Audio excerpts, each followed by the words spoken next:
Everything ready? Sound ready? Ready? Start sound. Roll camera. Camera roll. Action!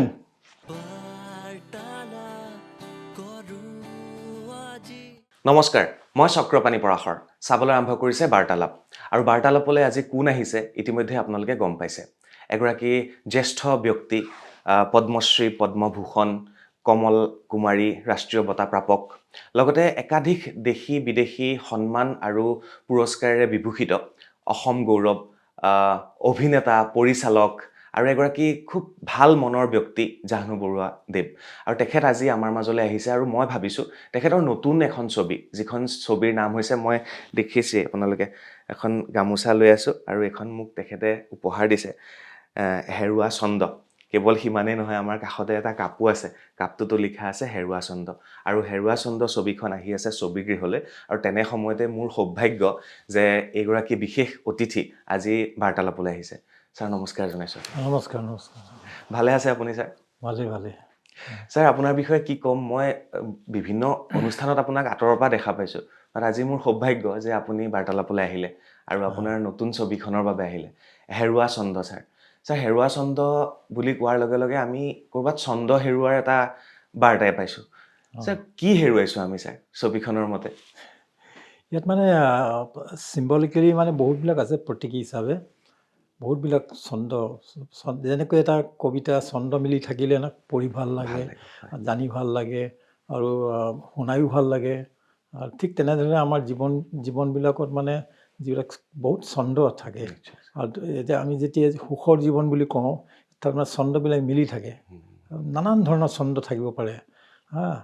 মানে জীৱনত সেই ছন্দবিলাক যেতিয়া মিলি থাকে, তেতিয়াহ'লে মানে সুখৰ জীৱন তেনেকুৱা ধৰণৰ। এতিয়া আৰু কেতিয়াবা হয় কি, আমাৰ নিজৰ দুখতে আমি সেইবিলাক মানে হেৰুৱাই দিওঁ নানান ধৰণৰ ভুলৰ কাৰণে, যে সৰু সৰু ঘটনা হয়, সৰু আমাৰ নিজা সমস্যাবিলাক হয়, যেনেকৈ ইগ' আহে বা দম্ভ অহংকাৰ, এইবিলাক খং চং, এইবিলাক মানে আৰু কাজিয়া পেঁচাল লাগি মেলি ৰৌটোকে ঢৌ কৰি পেলাই তেনেকুৱা ধৰণৰ হেৰিবিলাক সমস্যা চিটুৱেশ্যনবিলাক মানে নানান ধৰণৰ, এটা সৰু ঘটনাৰ পৰা ডাঙৰ ঘটনা কৰি পেলাই, এইবিলাক চব মানুহৰ মানে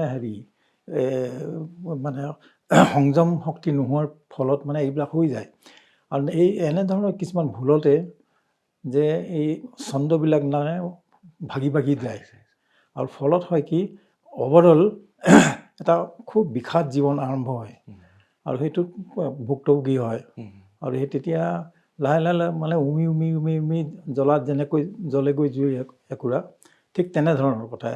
এটা সময় আহে জীৱনত, যিহেতু মানে ধুমুহাৰ নিচিনাকৈ আহি যায়। গতিকে এইবিলাকে এইটো অনুভৱৰে মই মানে আজিৰ দিনকালবিলাক খুব বেলেগ ধৰণৰ। আজি সমাজখন খুব ভাগি পৰিছে, নানান ধৰণৰ সমস্যা আহিছে, আৰু সমাজ এখন যদি সুস্থ হৈ নাথাকে, তেতিয়াহ'লে আমাৰ নিজৰ কাৰণেও বেয়া, আমাৰ পৰিয়ালৰ কাৰণে বেয়া, বা সমাজখনৰ কাৰণে বেয়া, ৰাজ্যৰ কাৰণে বেয়া, ৰাষ্ট্ৰখনৰ কাৰণে বেয়া, গোটেই পৃথিৱীৰ কাৰণে বেয়া। গতিকে এইটো মানে এইবিলাক বেছি হৈ আহিছে। ফলত হৈছে কি, মানে যিখন পৃথিৱী আমি সপোন দেখি থাকোঁ, ভাল পৃথিৱী এখন, সুস্থ পৃথিৱী এখন, সেই ধুনীয়া পৃথিৱী এখন, সেই সপোনেই হৈ থাকে, কিন্তু দিঠক হ'বলৈ নাপায়। আৰু আমিতো দিঠক কৰিব নোৱাৰোঁ, কিন্তু অন্ততঃ যে চেষ্টা এটা কৰিব পাৰোঁ, আৰু চেষ্টা কৰাটো উচিত। এতিয়া আমি সুন্দৰ পৃথিৱী বোলোতে আমি গোটেই কেৱল মানৱ জাতিয়ে নহয়, গোটেই প্ৰকৃতি হওক, গোটেইবিলাক এনভাইৰনমেণ্ট হওক, গোটেই সকলোবিলাককে সাঙুৰি লোৱা যায়, যে আৰু মূলকৈ আচলতে মানৱীয়তাৰ ধ্বংস হৈ যায়। আৰু ধ্বংস হ'লে, মানৱীয়তা যদি ধ্বংস হয়, মানৱ জীৱনৰ একো মূল্যই নাথাকিব। চ' গতিকে এইটো এতিয়া যেনেকৈ এতিয়া বাঢ়ি আহিছে, সৰু কথাতে আমাৰ কাজিয়া পেচাল হয়। আৰু আমি বিশেষকৈ এই যিবিলাক অশান্তিৰ সৃষ্টি হৈছে নহয়, বিশেষকৈ পৰিয়ালত মানে এনেকুৱাকৈ হৈছে, পৰিয়ালবিলাক ভাগি গৈছে আৰু মোৰ চকুৰ আগতে বহুতবিলাক মই দেখিছোঁ। আজি দুটা তিনিটা দশকৰ পৰা মানে খুব বেছি দেখিছোঁ। আৰু ফলত বিশেষকৈ নতুন প্ৰজন্মই খুব ভুগিছে। আৰু তেওঁলোকক দুখ দিব নোৱাৰি নতুন প্ৰজন্মক। তেওঁলোকে মানে এইটো সুস্থ সমাজ এখন গঢ়িবলৈ হ'লে নহয়, এইটো এটা প্ৰজন্মৰ গাতে মানে দায়বদ্ধতা নাথাকে। মানে প্ৰজন্মৰ পিছত প্ৰজন্ম মানে এটা ট্ৰেন্সফাৰ অফ ভেলুজ থাকিব লাগিব। এটা মূল্যবোধ এটা জেনেৰেশ্যনৰ পৰা ইটো জেনেৰেশ্যনলৈ বাগৰিব লাগিব। যেতিয়া সেইটো হৈ নুঠে সুন্দৰভাৱে, তেতিয়া এটা জেনেৰেশ্যনে ভোগে। সেই ভুক্তভোগী আজি যিটো নতুন প্ৰজন্ম খুবেই ভুগিছে। খুব তেওঁলোক বহুত শ্বাৰ্প, বহুত মানে ভাল মগজুৰ আৰু খুব খুব টেলেণ্টেড, খুব প্ৰতিভাশালী। কিন্তু তেওঁলোকে সদায় মনত ভয় এটা লৈ থাকে, মোৰ কাইলৈ কি হ'ব। তো এই বিশ্বাস এটা হেৰাই গৈছে নিজৰ প্ৰতি। আৰু এটা সেইটো হৈছে কি যে সেইটো সময়ত কোনে সহায় কৰে? সহায় কৰে এটা পৰিয়ালেই সহায় কৰে। পৰিয়ালবিলাক যদি ভাগি থাকে, তেতিয়া এই ছাপৰ্ট ছিষ্টেমটো নাইকিয়া হৈ যায়। এইটো খুব ডাঙৰ কথা এনেই চাবলৈ গ'লে, কিন্তু অনুভৱ কৰিলেহে গম পোৱা যায়। ত' সেই অনুভৱেৰে মই ছবি এখন দিব বিচাৰিলোঁ যে মই এজন ফিল্ম মেকাৰ হিচাপে মই যে ছবি এখনে কৰিব পাৰোঁ, মই আৰু বেলেগ একো কৰিব নোৱাৰোঁ। আৰু সেইটোৱে ভাবিলোঁ যে মই এনেকুৱা এখন ছবি দিব খুজিম যি নেকি অন্ততঃ এটা অনুভৱ এটা আহি যায় দৰ্শকৰ মাজত। মোৰ কাৰণে দৰ্শকেই হৈছে সমাজ। আৰু দৰ্শকৰ মাজত এটা অনুভৱ এটা আহি যায়, যাতে পৰিয়ালেই যে সকলো, সেইটো প্ৰত্যেকৰে পৰিয়াল আছে, তোমাৰো আছে, মোৰো আছে, সকলোৰে প্ৰতিভাৱ। যেতিয়া নেকি ফৰ এক্সাম্পল উদাহৰণস্বৰূপে মই এতিয়া হেৰুৱা চন্দ্ৰখন মই কেতিয়াও মোৰ বুলি নকওঁ, মোৰ ছবি বুলি নকওঁ। এইটো এটা পৰিয়ালৰ টিম ৱৰ্ক হৈ যায়। এতিয়া মোৰ পৰিবাৰো ইনভলভ হৈ আছে, মোৰ ল'ৰাও ইনভলভ হৈ আছে তেনেকৈ। কিন্তু কথাটো হৈছে কি, মনে প্ৰাণে এইটো প্ৰেক্টিকেলি নহ'ব পাৰে।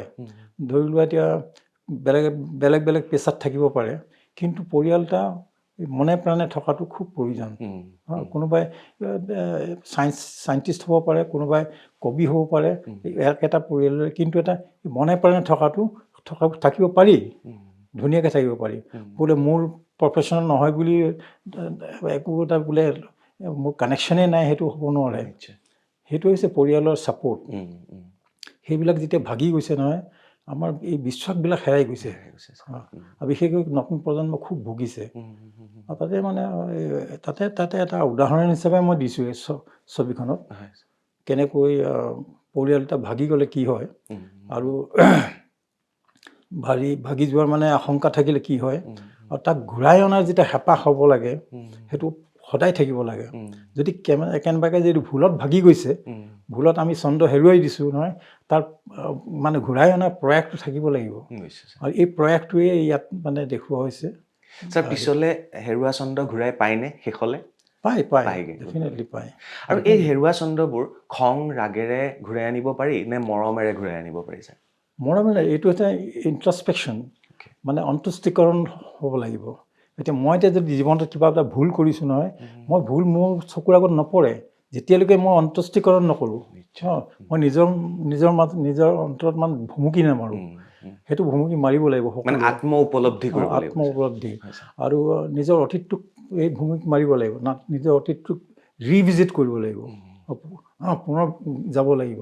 ইয়াতে এটা সৰু এটা হেৰি আছে কি, যে এনেকুৱা এটা হয় কি, ভুলত এটা বস্তু এটা আমি হেৰুৱাই দিলোঁ, কিন্তু যেতিয়া অন্তুষ্টিকৰণ কৰিম বা মানে নিজকে ইণ্ট্ৰস্পেক্ট কৰিম, তেতিয়া সেইটো বস্তুটোৰ প্ৰতিয়ে মানে প্ৰেম আৰম্ভ হৈ যায়, ভাল পোৱাটা আৰম্ভ হৈ যায়। আৰু তেনেকুৱা এটা বস্তু এটা আচলতে মানুহৰ ৰিলেশ্যনশ্বিপ যিটো সম্বন্ধ নহয়, সেই সম্বন্ধটো খুব ডাঙৰ কথা। কেনেধৰণে মানে তাক মানে মেইনটেইন কৰা যায় নহয়, সেইটোৱে ইয়াত হেৰুৱা চন্দ্ৰত মই বেছিকৈ বেছি ক'ব ক'ব খোজা নাই। নালাগে ছাৰ, বাকীখিনি চিনেমা হলত চাব লাগিব। চিনেমা হলত চাব Just মই লাগিব। অনুমানটোহে আপোনালোকক কৰাই দিব বিচাৰিছোঁ যে জাহ্নু বৰুৱা দেৱ এগৰাকী খুব ছিৰিয়াছ ফিল্ম মেকাৰ, গতিকে তেখেতৰ লগত কথা পতাটো আমি অকণমান সংযম হ'ব লাগিব, কথাখিনি আমি তেনেকৈ বুজিব পাব লাগিব। আৰু এই অনুষ্ঠানটো আপোনালোকে আৰম্ভণিৰ পৰা শেষলৈকে এইকাৰণেই চাব লাগিব যে আমাৰ পৰিয়ালে এনেকুৱা ছন্দ হেৰাইছে আৰু সেই হেৰুৱা ছন্দনো আমি কেনেকৈ ঘূৰাই আনিব পাৰিম। গতিকে জাহ্নু বৰুৱা দেৱৰ এই ছবিখন চালে আপোনালোকে মৰ্মে অনুভৱ কৰিব পাৰিব, হয়নে ছাৰ? হয়। চবৰে ঘৰে ঘৰে হৈছে, কোনোবাই লুকুৱাই ৰাখিছে, কোনোবাই অপেনলি কৈছে, কিন্তু চবৰে সেইবিলাক ঘৰে ঘৰে কথা হৈছে। কৈ নুফুৰে কৈ তাৰমানে নুফুৰে পৰিয়াল। ছাৰ। লাজো পায় লাজো আৰু পায়। বহুত ধৰণৰ হয়। গতিকে মই ভাবোঁ হেৰুৱা ছন্দ আপোনালোকে চাব। ছবিগৃহলৈ আহি আছে 2 তাৰিখে ছাৰ? 2 তাৰিখে 2 তাৰিখে আৰু নতুন বছৰৰ হয়তো এখন প্ৰথমখন ছবি, 2026 চনৰ প্ৰথমখন ছবি জাহ্নু বৰুৱা দেৱৰ হেৰুৱা ছন্দ। গতিকে ইমান ছিৰিয়াছ এগৰাকী ফিল্ম মেকাৰৰ ছবিখন আমি হলত গৈ চাম আৰু আমাৰ হেৰুৱা ছন্দবোৰ আমি ঘূৰাই আনিবলৈ চেষ্টা কৰিম। আৰু ধন্যবাদ। এটা ইয়াতে কথা এটা কওক কৈ দিওঁ যে তুমি ক'লা নাই ছিৰিয়াছ বুলি, এইটো মানুহে আজিৰ দিনত মানে এই ছিৰিয়াছ শব্দটো ভাল নাপায়। বুজিছোঁ ছাৰ। ছিৰিয়াছ শব্দটো ভাল নাপায়। আচলতে এইটো কথা নহয়, তুমি খুব সুন্দৰকৈ কৈছা যে ছিৰিয়াছ বস্তু, আমাৰ জীৱনটো ছিৰিয়াছ, জীৱনটোৱে ছিৰিয়াছ। আৰু যদি চলাব নেজানিলেই ছিৰিয়াছ, চলাব জানিলেই মানে সহজ। খুব ধুনীয়া, সহজ। সহজ। ছাৰ, হেৰুৱা ছন্দখন ইয়াত হয়তো মই যদি অকণমান জানো, তো এগৰাকী অভিনেত্ৰীৰ জীৱনত আধাৰিত এনেকৈ লৈ যোৱা হৈছে।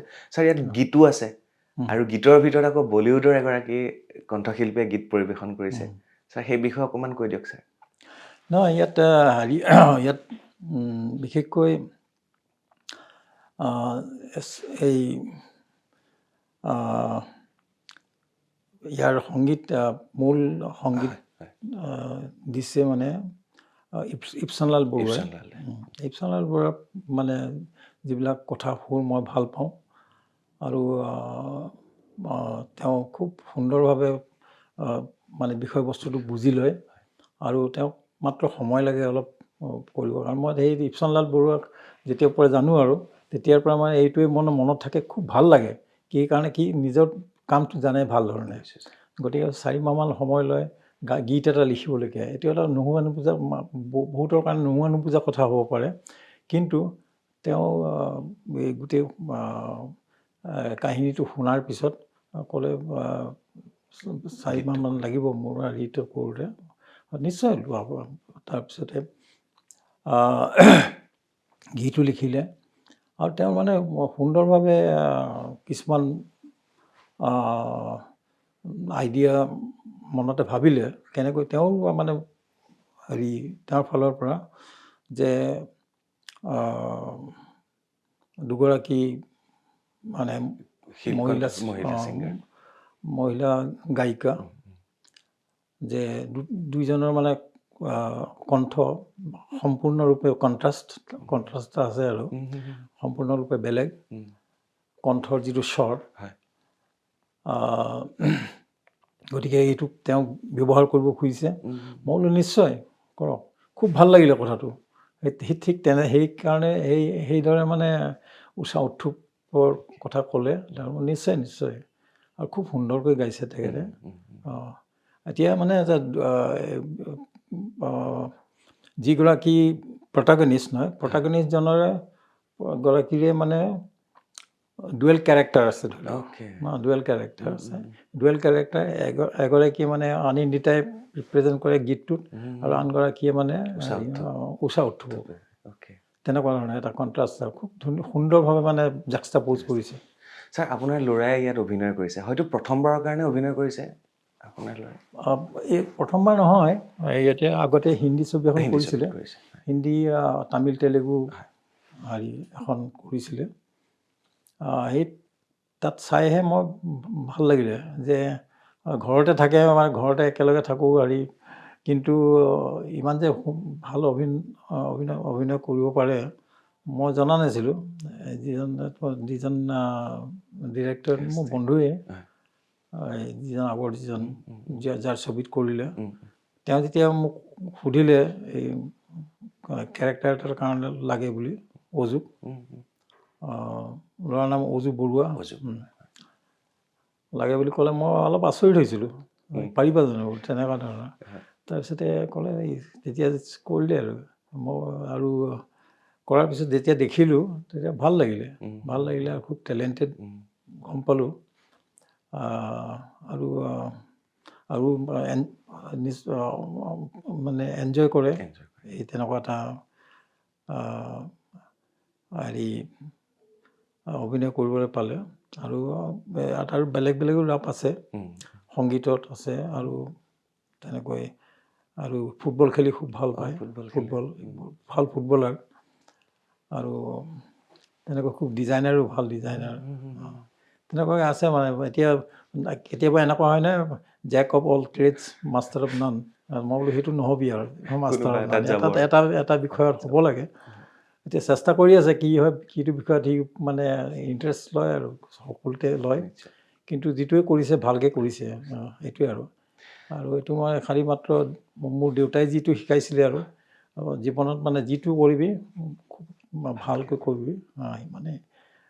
গতিকে এই ছবিখনত কৰিছে যথেষ্ট কঠিন কেৰেক্টাৰ এটা আৰু সুন্দৰভাৱে কৰিছে। ছাৰ, আমাৰ অভিনেত্ৰী অমৃতাই অভিনয় কৰিছে। অমৃতাই সেইদিনা এটা ইণ্টাৰভিউত কৈছে যে জাহ্নু বৰুৱা ছাৰৰ ছবিলৈ মই 3 মিনিট সময়ো লেটকৈ নাযাওঁ। ছাৰ, আপুনি সময়ৰ প্ৰতি খুব বেছি সজাগ আৰু সচেতন ছাৰ। গতিকে অমৃতাই কোৱা কথাটো নিশ্চয় সঁচা ছাৰ। আৰু অমৃতাই কেনেকুৱা অভিনয় কৰিছে? ভাল অভিনেত্ৰী, তথাপি আপোনাৰ সৈতে কেনেকুৱা কৰিছে তাই? খুব সুন্দৰ, খুব গুণী আৰু খুব প্ৰতিভাশালী। ভাল লাগে মই আচলতে তাইৰ লগত কাম কৰি। নতুন প্ৰজন্ম আৰু চিন্তাধাৰাবিলাক ভাল আৰু নিজৰ এই যিটো চৰিত্ৰ আপ্যায়িত কৰিছে তাৰ যিটো চৰিত্ৰ, সেই চৰিত্ৰটোৰ লগত অলপ কণ্ট্ৰাষ্ট আছে মানে ৰিয়েল লাইফৰ তেওঁৰ কেৰেক্টাৰটো। আৰু গতিকে আৰু ভাল হ'ল তেওঁক মানে কৰোৱাবলৈ, গতিকে আৰু বুজাবলৈও। আৰু তেওঁৰ জীৱনত হয়তো ছন্দ মিলি আছে একেবাৰে। খুব ভাল। আমি দুজনী ফ্ৰেণ্ড হয়, আমি মাছ কমিউনিকেশ্যন একেলগে কৰা, সাংবাদিকতাৰ ছাত্ৰী আছিল। ছন্দ মিলি থাকিলে এতিয়া সেই আশা কৰিব নোৱাৰি মানে যে তেনেকৈ আচলতে সেইটো নহয়। যিটো বিপৰীতত থাকে কেৰেক্টাৰ এটা, সেইটো ৰূপায়িত কৰিবলৈ কিছুমান যিটো গুণী আৰু প্ৰতিভা থকা শিল্পীৰ মানে কাৰণে উজু হৈ পৰে, বুজিবলৈ ভাল হয়। তেওঁলোকে জানে এইটো অপজিটটো কি হ'ব পাৰে, সেই অপজিটটো কেৰেক্টাৰ তাৰ কেনেকুৱা প্ৰভাৱ থাকিব পাৰে। চ' সেইবিলাক বুজিবলৈ খুব সুবিধা হয়। গতিকে এই চৰিত্ৰটো খুব সুন্দৰভাৱে কৰিলে আৰু মোৰতো খুব ভাল লাগিলে। ছাৰ, আপুনি কৈছে যে আমাৰ পৰিয়ালত ঘটি থকা ঘটনাবিলাকৰ পৰাই তুলি অনা এই কাহিনীভাগ। ছাৰ, প্ৰেক্টিকেলি আপুনি ক'ৰবাত মানে পাইছিলে নেকি এনেকুৱা পৰিয়াল যিটো আপুনি তুলি আনি ছবিত সংযোজন কৰিছে ছাৰ? মই এনেই চাবলৈ গ'লে অসংখ্য দেখিছোঁ। কাৰণ মানে খুব বেয়া লাগে মোৰ আচলতে বহুত ক্ষেত্ৰত। আৰু মই এতিয়া মোৰ লগৰীয়া বহুত, কাৰণ মই এতিয়া মোৰ এই চাইক'লজিৰ প্ৰতি অলপমান হেৰি আছে, মানে ধাউতি আছে। আৰু সেইবিলাক মই চাইকিয়াট্ৰিষ্ট নহয়, তথাপিতো চাইক'লজিৰ বিষয়বস্তুত মানে অলপমান হেৰি ইনভলভ হৈ ভাল পাওঁ। বহুত ক্ষেত্ৰত হয় কি, আমাৰ এই সমাজত এই মনস্তাত্ত্বিক যিবিলাক মানে হেৰি আছে চিন্তাধাৰা, সেই চিন্তাধাৰাবিলাকৰ আলাপ আলোচনা বহুত কম হয়, একেবাৰে কম হয়। আৰু হোৱাটো উচিত, কাৰণ মানে সকলোতে মানে হেৰি হয়। ফৰ এক্সাম্পল, কিছুমান বেমাৰ হৈ যায়গৈ যেতিয়া এলজাইমাৰ ডিজিজ হয় বা ডিমেনচিয়া এইবিলাক হয়, তেতিয়া এইটো মানে উপায় নাই কিয় হৈ যায়গৈ। কিন্তু কথাটো হৈছে কি, কম বেছি পৰিমাণে সকলোৰে সমস্যা থাকে, চাইক'লজিকেল প্ৰব্লেম তোমাৰ থাকিব পাৰে, মোৰো থাকিব পাৰে, সকলোৰে থাকিব পাৰে। কিন্তু সেইটো বুজি লোৱাটো খুব প্ৰয়োজন আৰু সেইটো অনুভৱ কৰাটো খুব প্ৰয়োজন। আৰু ঠিক তেনেদৰে মই এতিয়া এইবিলাক এই বিষয়বস্তুটোত খুব ৰাপ আছে মোৰ।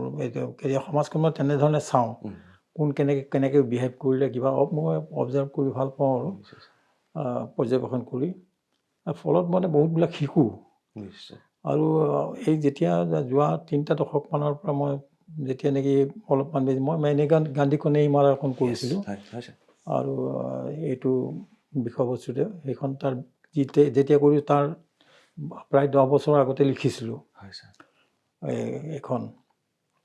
গতিকে সেইটো সিমান সময়ৰ পৰা মই এইটো চিন্তাধাৰাবিলাক মানে এইবিলাক কৰি ভাল পাওঁ।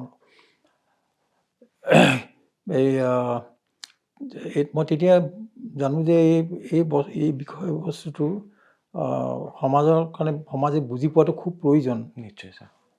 আৰু যদি মানে আমি ওলাই কৰি দিওঁ নহয়, ফলত কেতিয়াবা এনেকুৱা হয় অলপমান অসুবিধাত পৰা যায়, যিটো নেকি বুজি থাকিলে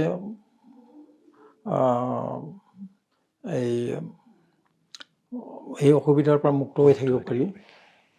আৰু সেইফালৰ পৰা মই চাওঁ মোৰ বহুতবিলাক বন্ধু বান্ধৱৰ পৰিয়ালবিলাকৰ মই খুব কেতিয়াবা মোৰ বন্ধু বান্ধৱে মাতে, তেওঁ কেতিয়াবা বোলে পুত্ৰ বোৱাৰী ছোৱালী বহুত কিবা কিবি মানে সকলোৰে প্ৰব্লেম থাকে। মোৰ এই চিন্তাধাৰাবিলাক দেখি বা চাই আৰু জানি আৰু মোক মাতে কিছুমান এই ডিছকাশ্যনৰ কাৰণে মানে অলপ আলোচনা অলপ কৰি দিবলৈ বা সেইবিলাক অলপমান কথা পাতি দিবলৈ সহায় কৰে। সেইবিলাকে বহুত সহায় কৰে। যেনেকৈ চাইকিয়াট্ৰিষ্ট এজনে কথাৰে মানে পেচেণ্টক সহায় কৰি দিব পাৰে, মুক্ত কৰি দিব পাৰে বহুত সমস্যাৰ পৰা। ঠিক তেনেদৰে কথাটো একেটাই। চাইক'এনালিষ্ট হিচাপত মই কোনো এনালিষ্টো নহওঁ। আৰু কিন্তু কথাটো হৈছে কি এই বিদ্যাটো খুব প্ৰয়োজন। এই বিদ্যাটো মোৰ মানে ভাল লাগে। আৰু তেতিয়া বহুতবিলাক পৰিয়াল দেখিছোঁ তেনেকুৱা ধৰণৰ। আৰু মই য'ত নেকি অলপমান মোৰ নিজা যিমানখিনি পাৰোঁ আৰু মানে মোৰ যিটো কথা পাতি ভাল পাওঁ কেতিয়াবা তেনেকুৱা সেইটো হেৰিত কিবা এটা কোনোবাই যদি সমস্যাত সোমাইছে নহয় পৰিয়াল এটাই, তাক কেনেকৈ তাত তেওঁ উদ্ধাৰ পাব পাৰে নহয়, তাত যদি মই সহায় কৰিব পাৰোঁ নিশ্চয় মই কৰোঁ, সদায় কৰোঁ। আৰু এইবাৰ চাগে জানু বৰুৱাদেৱে হেৰুৱা চন্দ্ৰৰ জৰিয়তে অকল এটা পৰিয়াল নহয়, গোটেই আমাৰ অসমৰ বিভিন্ন পৰিয়ালক এই ছবিৰ জৰিয়তে সহায় কৰিবলৈ আগবাঢ়ি আহিছে। বহুত বহুত ধন্যবাদ। আমি হেৰুৱা চন্দ্ৰৰ কথা ইমানতে শেষ কৰোঁ ছাৰ। মই অকণমান আপোনাৰ বিষয়ে জানিব বিচাৰিছোঁ আৰু আপোনাৰ জৰিয়তে আমাৰ নৱপ্ৰজন্মৰ যিসকল ডাইৰেক্টৰ, অভিনেতা, অভিনেত্ৰী তেওঁলোকেনো কি শিকিব আপোনাৰ পৰা, কিছুমান প্ৰশ্ন আছে ছাৰ, মই কৰি যাব বিচাৰিছোঁ আপোনাক। আৰু মোৰ ভাল লাগে ছাৰ, যেতিয়া আপোনাৰ নামৰ আগত আমি পদ্মশ্ৰী, পদ্মভূষণ যেতিয়া আমি সংযোগ কৰোঁ, ক'ৰবাত সেই গৌৰৱবোধ হয়। আজি যদি যাদৱ পায়েং ছাৰৰ নামৰ আগত আমি পদ্মশ্ৰী লগাবলৈ পাৰোঁ, আপোনাৰ নামৰ আগত পদ্মশ্ৰী, পদ্মভূষণ লগাবলৈ পাৰোঁ। সেইদিনা মই আৰু এগৰাকী কৈলাশ খেৰৰ ইণ্টাৰভিউ কৰোঁতে তেওঁৰ মেনেজাৰে আহি মোক কৈছে, ছাৰৰ নামৰ আগত কিন্তু কৈলাশ খেৰৰ নামৰ আগত পদ্মশ্ৰী লগাব লাগিব। মই কৈছোঁ মই জানো তেখেতক। গতিকে এই ব্যক্তিসকলে আমাৰ সমাজলৈ যিখিনি সমাজৰ যিটো বান্ধোন কটকটীয়া কৰে ন ছাৰ, তাৰ বাবে আপোনাক বহুত বহুত ধন্যবাদ। আপোনাৰ নিচিনা যে ব্যক্তি আমাৰ সমাজত আছে ছাৰ। ইয়াৰ পিছতে মই আপোনাৰ ছবি কেইখনমানৰ নাম ল'ব বিচাৰিছোঁ। ইয়াৰ ভিতৰত মই এখন ছবিয়ে চাবলৈ সক্ষম হৈছিলোঁ, ভগা খিৰিকী। তাৰ বাহিৰে বাকীখিনি মই চাবলৈ সক্ষম হোৱা নাই, কাৰণ সেইটো সময়ত আমাৰ ছবিখিনি নাছিল, হলত আমি আহিছিল যদিও, বা এতিয়াও OTT প্লেটফৰ্মত আমি নাপাওঁ। ছাৰৰ ছবিৰ ভিতৰত যদি আমি কওঁ তেতিয়াহ'লে অপৰূপা, ফিৰিঙতি, তাৰপিছতে হালধীয়া চৰায়ে বাওধান খায়, মেনে গান্ধী কো নেহি মাৰা, মুম্বাই কাটিং, অজেয়, ভগা খিৰিকীকে আদি কৰি বহু অসমীয়া আৰু বলিউডৰ ছবিৰ পৰিচালক এগৰাকী জানু বৰুৱাদেৱ। বৰুৱাদেৱ, আপোনাৰ বিষয়ে যদি জানো, আপুনি শিৱসাগৰত আপোনাৰ জন্ম। আপুনি কেতিয়া নিজে অনুভৱ কৰিলে যে মই ফিল্ম মেকাৰ হ'ম, মই এগৰাকী পৰিচালক হ'ম? কোনটো ক্লিক আছিল, কোনটো ক্ষণ আছিল, সেই বস্তুটো মই জানিব বিচাৰিছোঁ। মই এতিয়া মানে সঠিককৈ দিন ক'বলৈ অসুবিধা হ'ব, মানে তেনেকৈ একো দিন নাই, অনুভৱৰ কথাটো। আৰু সৰুৰ পৰা মানে ইণ্টাৰেষ্ট আছিলে বুলি সেইবুলিও ক'ব নোৱাৰোঁ, কাৰণ মই সৰুতে মানে এটা কিউৰিচিটি এটা আছিলে, কিউৰিচিটি মানে জানিবৰ ইচ্ছা এটা। এতিয়া সৰু কিবা এটা যদি মই দেখোঁ যে এইটো কিয় হৈছে, কেনেকৈ হৈছে, এইবিলাক জানিবলৈ মোৰ ইচ্ছা থাকে। সেইটো মানে তাত অলপমান কেতিয়াবা এনেকুৱা হয়, বহুত ভাবি থাকিলে মানে সেইবিলাকৈ ভাবি থাকিলে বহুত মোক পগলা বুলিও কয়। মানে কিবা প্ৰব্লেম হৈছে বুলি ভাবে। গতিকে তেনেকুৱা ধৰণৰ মই হেৰি হিচাপে শিশু হিচাপেও আছিলোঁ। কিন্তু সেইটো খুব খুব প্ৰয়োজন আচলতে, বিশেষকৈ সেইটো মোক সহায় কৰিলে। মানে ইমাজিনেশ্যনটো কৰি ভাল পাইছিলে আপুনি? ইমাজিনেশ্যন কৰি এইবাৰ মানে সৰুতে আপুনি ইমাজিনেশ্যন কৰি ভাল পাইছিলে? ইমাজিনেশ্যন ভাল পাইছোঁ। ইমাজিনেশ্যন আচলতে এইটো এটা part of life. Part of এইটো চবৰে চব মানে জীৱনৰ অংগ বুলিয়ে ক'ব পাৰি। সকলোৱে ইমাজিন কৰে, কল্পনা কৰে। মোৰ ক্ষেত্ৰত অলপমান বেছি হয়। সেইকাৰণে মানে আজি মোৰ মনটো এনেকুৱাকৈ প্ৰয়োগ কৰোঁ, কেতিয়াবা মানে নোহোৱা নোপোজা কিবা এটা কৰি পেলাওঁ মনতে, তেনেকুৱা ধৰণৰ। গতিকে মোৰ খুব ইনকুইজিটিভনেছ এটা আছিলে জানিবৰ কাৰণে। সৰুতে যেতিয়া মানে মই এটা কথা এটা মনত পৰিছে, মই কওঁ বাৰু, কল্পনাৰ কথা ওলালে যেতিয়া।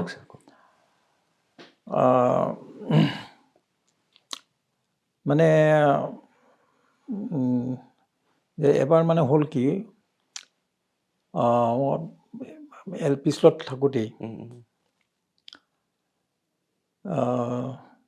তেতিয়া মানে হ'ল কি, মই স্কুলৰ পৰা আহোঁতে হঠাতে মই হেৰি দেখিলোঁ, খুব ধুনীয়া চৰাই এজনী দেখিলোঁ। চৰাই মই ছোৱালী ক'ব বুলি ভাবিছিলোঁ।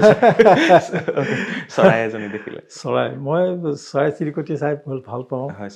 মই গাঁৱত মানে আচলতে হাবি থাকি ভাল পাইছিলোঁ। পিছফালে হাবি এখন আছিলে তাতে।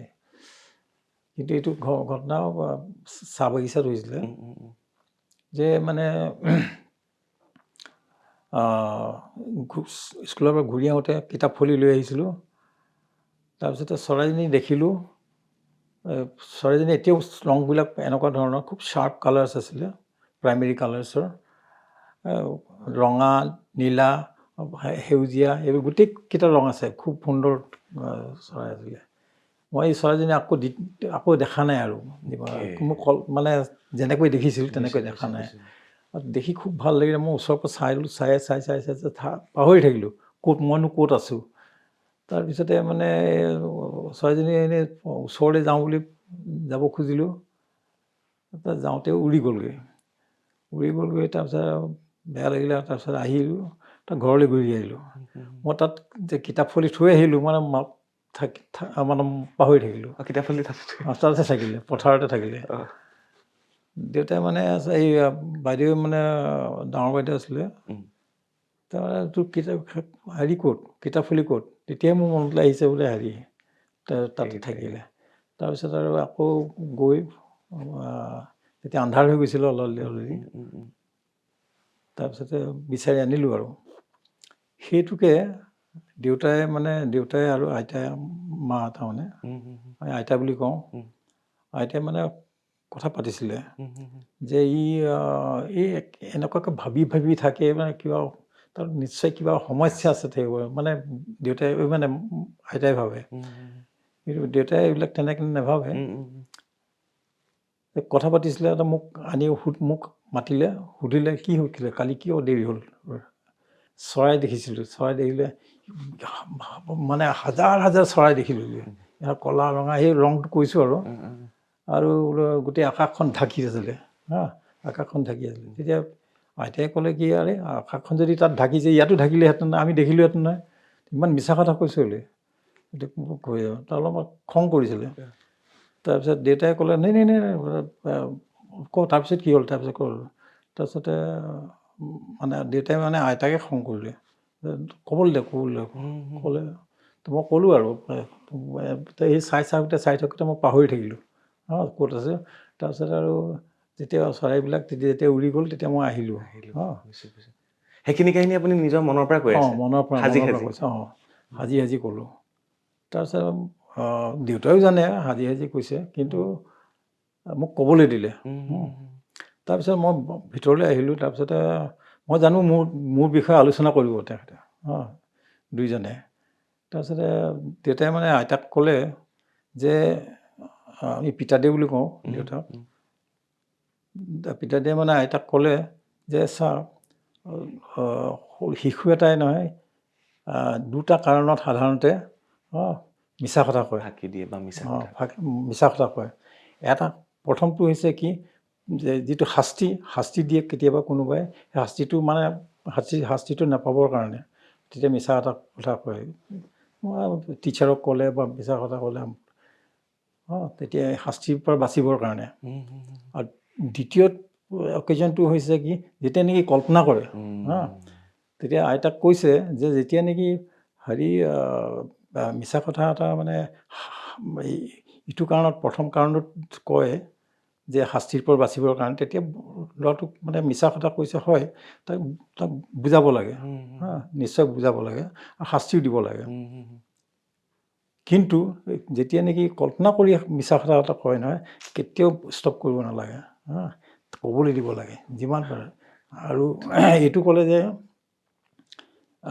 সেই কল্পনাই পিছত গৈ এটা মানে এটা ডাঙৰ শক্তি হ'ব, আৰু যাৰ ফলত জাহ্নু বৰুৱাদেৱৰ জন্ম হ'ব। এই কল্পনাক প্ৰাধান্য দিলে যিমানবিলাক কবি আছে, যিমানবিলাক আছে, সৃষ্টিৰ মন আছে, সেইবিলাক কল্পনা কৰাৰ পৰা, কল্পনাইটোৱে ডাঙৰ প্ৰথম খোজটো। আৰু সেইটোৱে হয়তো প্ৰথম খোজ আছিল। প্ৰথম খোজটো। মই সেইবিলাক বুজি পোৱা নাছিলোঁ তেতিয়া। পিছত মই জানিলোঁ আৰু দেউতাই আকৌ ক'লে পিছত এইবিলাক, এইটো আচলতে এইটো মই যেতিয়া বুজি পোৱা নাছিলোঁ, দেউতাক সুধিলোঁ আকৌ পিছত যেতিয়া স্কুলত মানে হাই ষ্টেণ্ডাৰ্ড পঢ়িলোগৈ, তেতিয়া মোক বুজাই দিলে এইটো কথাটো হৈছে কি, সেইটোৱে আৰু যে কল্পনা কৰিব লাগে। সেইটো এতিয়া মই ক'ৰ পৰা ক'লৈ গুচি গ'লোঁ। খুব ধুনীয়া উদাহৰণ, খুব ধুনীয়া উদাহৰণ ছাৰ। আৰু এইটো মই খুব ধুনীয়াকৈ সজাই পৰাই মই ৰাইজলৈ আগবঢ়াম। আৰু কেতিয়াও যে অভিভাৱকে যে নিজৰ সন্তানক ফাঁকি দিলে যে মাৰপিট কৰিব নালাগে, যদি ফাঁকিটো কল্পনাৰ জৰিয়তে দিছে, যদি তাত সাধু কথা সোমাই আছে, কাল্পনিক হয়, তেতিয়াহ'লে অকণমান ভাবি চাব আপোনাৰ সন্তানো জাহ্নু বৰুৱাদেৱৰ দৰে পৰিচালক হ'ব পাৰিব কেতিয়াবা। হয় ছাৰ। তাৰপিছত প্ৰথম মানে কেমেৰা, ডাইৰেকশ্যন, এই ইণ্টাৰেষ্টটো, চিনেমাৰ ইণ্টাৰেষ্টটো কৈছে, মই আকৌ আহিছোঁ। তেতিয়া সৰুতে মানে হৈছে কি, বাগিচাত যেতিয়া আছিলোঁ, পৰিয়ালটো বাগিচাত আছিলে, দেউতাই বাগিচাত কাম কৰিছিলে, তেতিয়া মাহে মাহে ছবি দেখুৱাবলৈ আহে গাড়ী এখন, আৰু তাতে প্ৰজেক্টৰটো আহে, চাহ বাগানত প্ৰজেক্টৰ আনে। তাৰপিছতে এইবিলাক চাই ভাল লাগে, প্ৰজেক্টৰটোৰ পৰা কোনে কেনেকৈ আহে, তাতে কেনেকৈ এক্টৰবিলাক আছে, এইবিলাক প্ৰজেক্টৰ ভিতৰতে সোমাই থাকে বুলি ভাবিছিলোঁ। আৰু কিমান সৰু সৰুকৈ থাকে। তাৰপিছত এই যিবিলাক তেতিয়া নেকি চেলুলয়ডৰ আছিলেতো, এই যেতিয়া নেকি যিবিলাক ফিল্মবিলাক নহয় ৰোল হিচাপে থাকে, আৰু যেতিয়া যোৰা দিবলৈ মানে কাটেতো, কেতিয়াবা এটা ফ্ৰেম বা দুটা ফ্ৰেম পাওঁ, তেতিয়া সেইটোকে চাওঁ।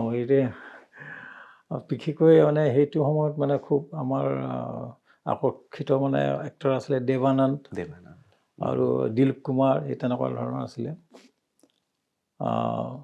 চ' সেইবিলাককে চাই ইনকুইজ কি বস্তুনো এইটো, কেনেধৰণে তাৰপিছত মাত আৰু কেনেকৈ পৰ্দাখনত ওলায় ডাঙৰকৈ, আৰু এইটো মানে ভাবি ভাবি উলিয়াও ন। মোৰ আৰু এটা অভ্যাস আছে, কেতিয়াও কাকো নুসুধোঁ, নিজে নিজে কৰি থাকে, নিজে নিজে উলিয়াবলৈ চাওঁ, কাকো মই সুধি ভাল নাপাওঁ।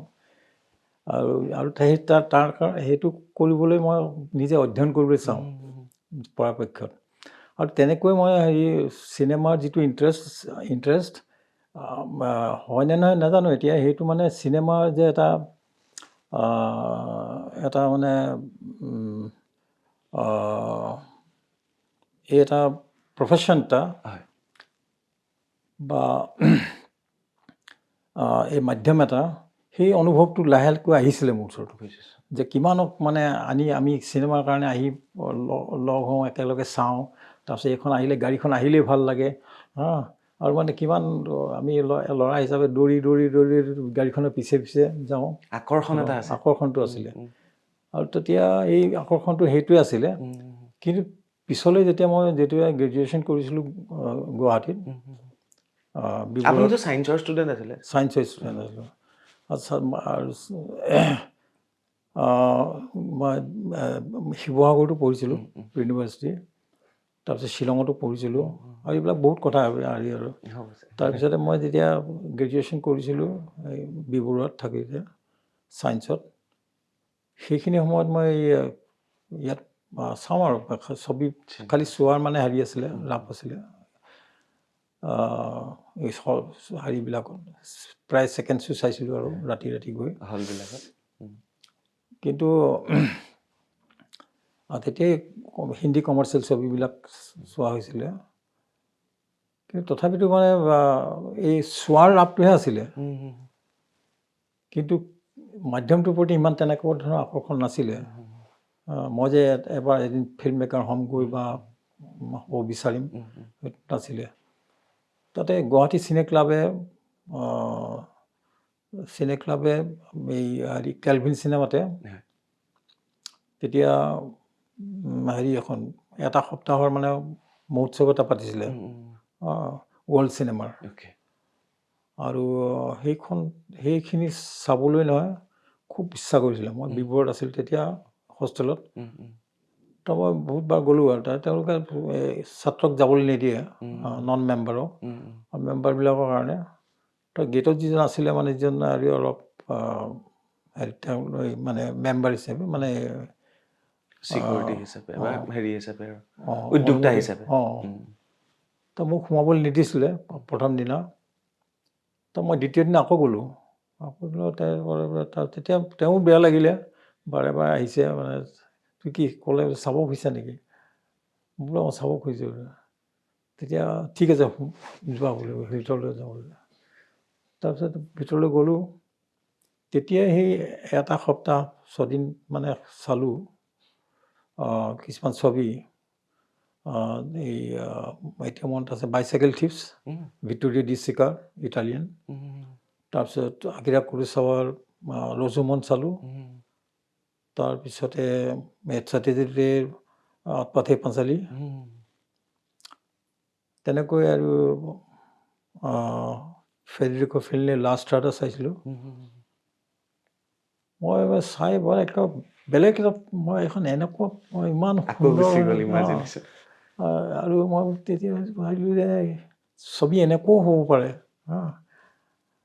তো মোৰ তেতিয়া খুব ভাল লাগিলে তাৰপিছতে আৰু এখন ছবি চালোঁ এই বম্ব ষ্টলেন এখন ৰোমানিয়ান ছবি আছিলে বম্ব ষ্টলেন ৰোমানিয়ান ছবি আছিলে তাৰ পৰিচালকজনৰ নামটো মোক মনত নাই কিন্তু অৰ্ডিনেৰী ছবি আছিলে আচলতে অৰ্ডিনেৰী বুলি কয় কিন্তু মোৰ কাৰণে অৰ্ডিনেৰী নহয় এইটো চেটায়াৰ আছিলে মানে অলপ খুহুতীয়া গল্প এটা লৈ নিজৰ খুব ধুনীয়াকৈ কৰিছে সেইটো আছিলে কাহিনীটো মই কৈ দিছোঁ এইকাৰণেই হেৰি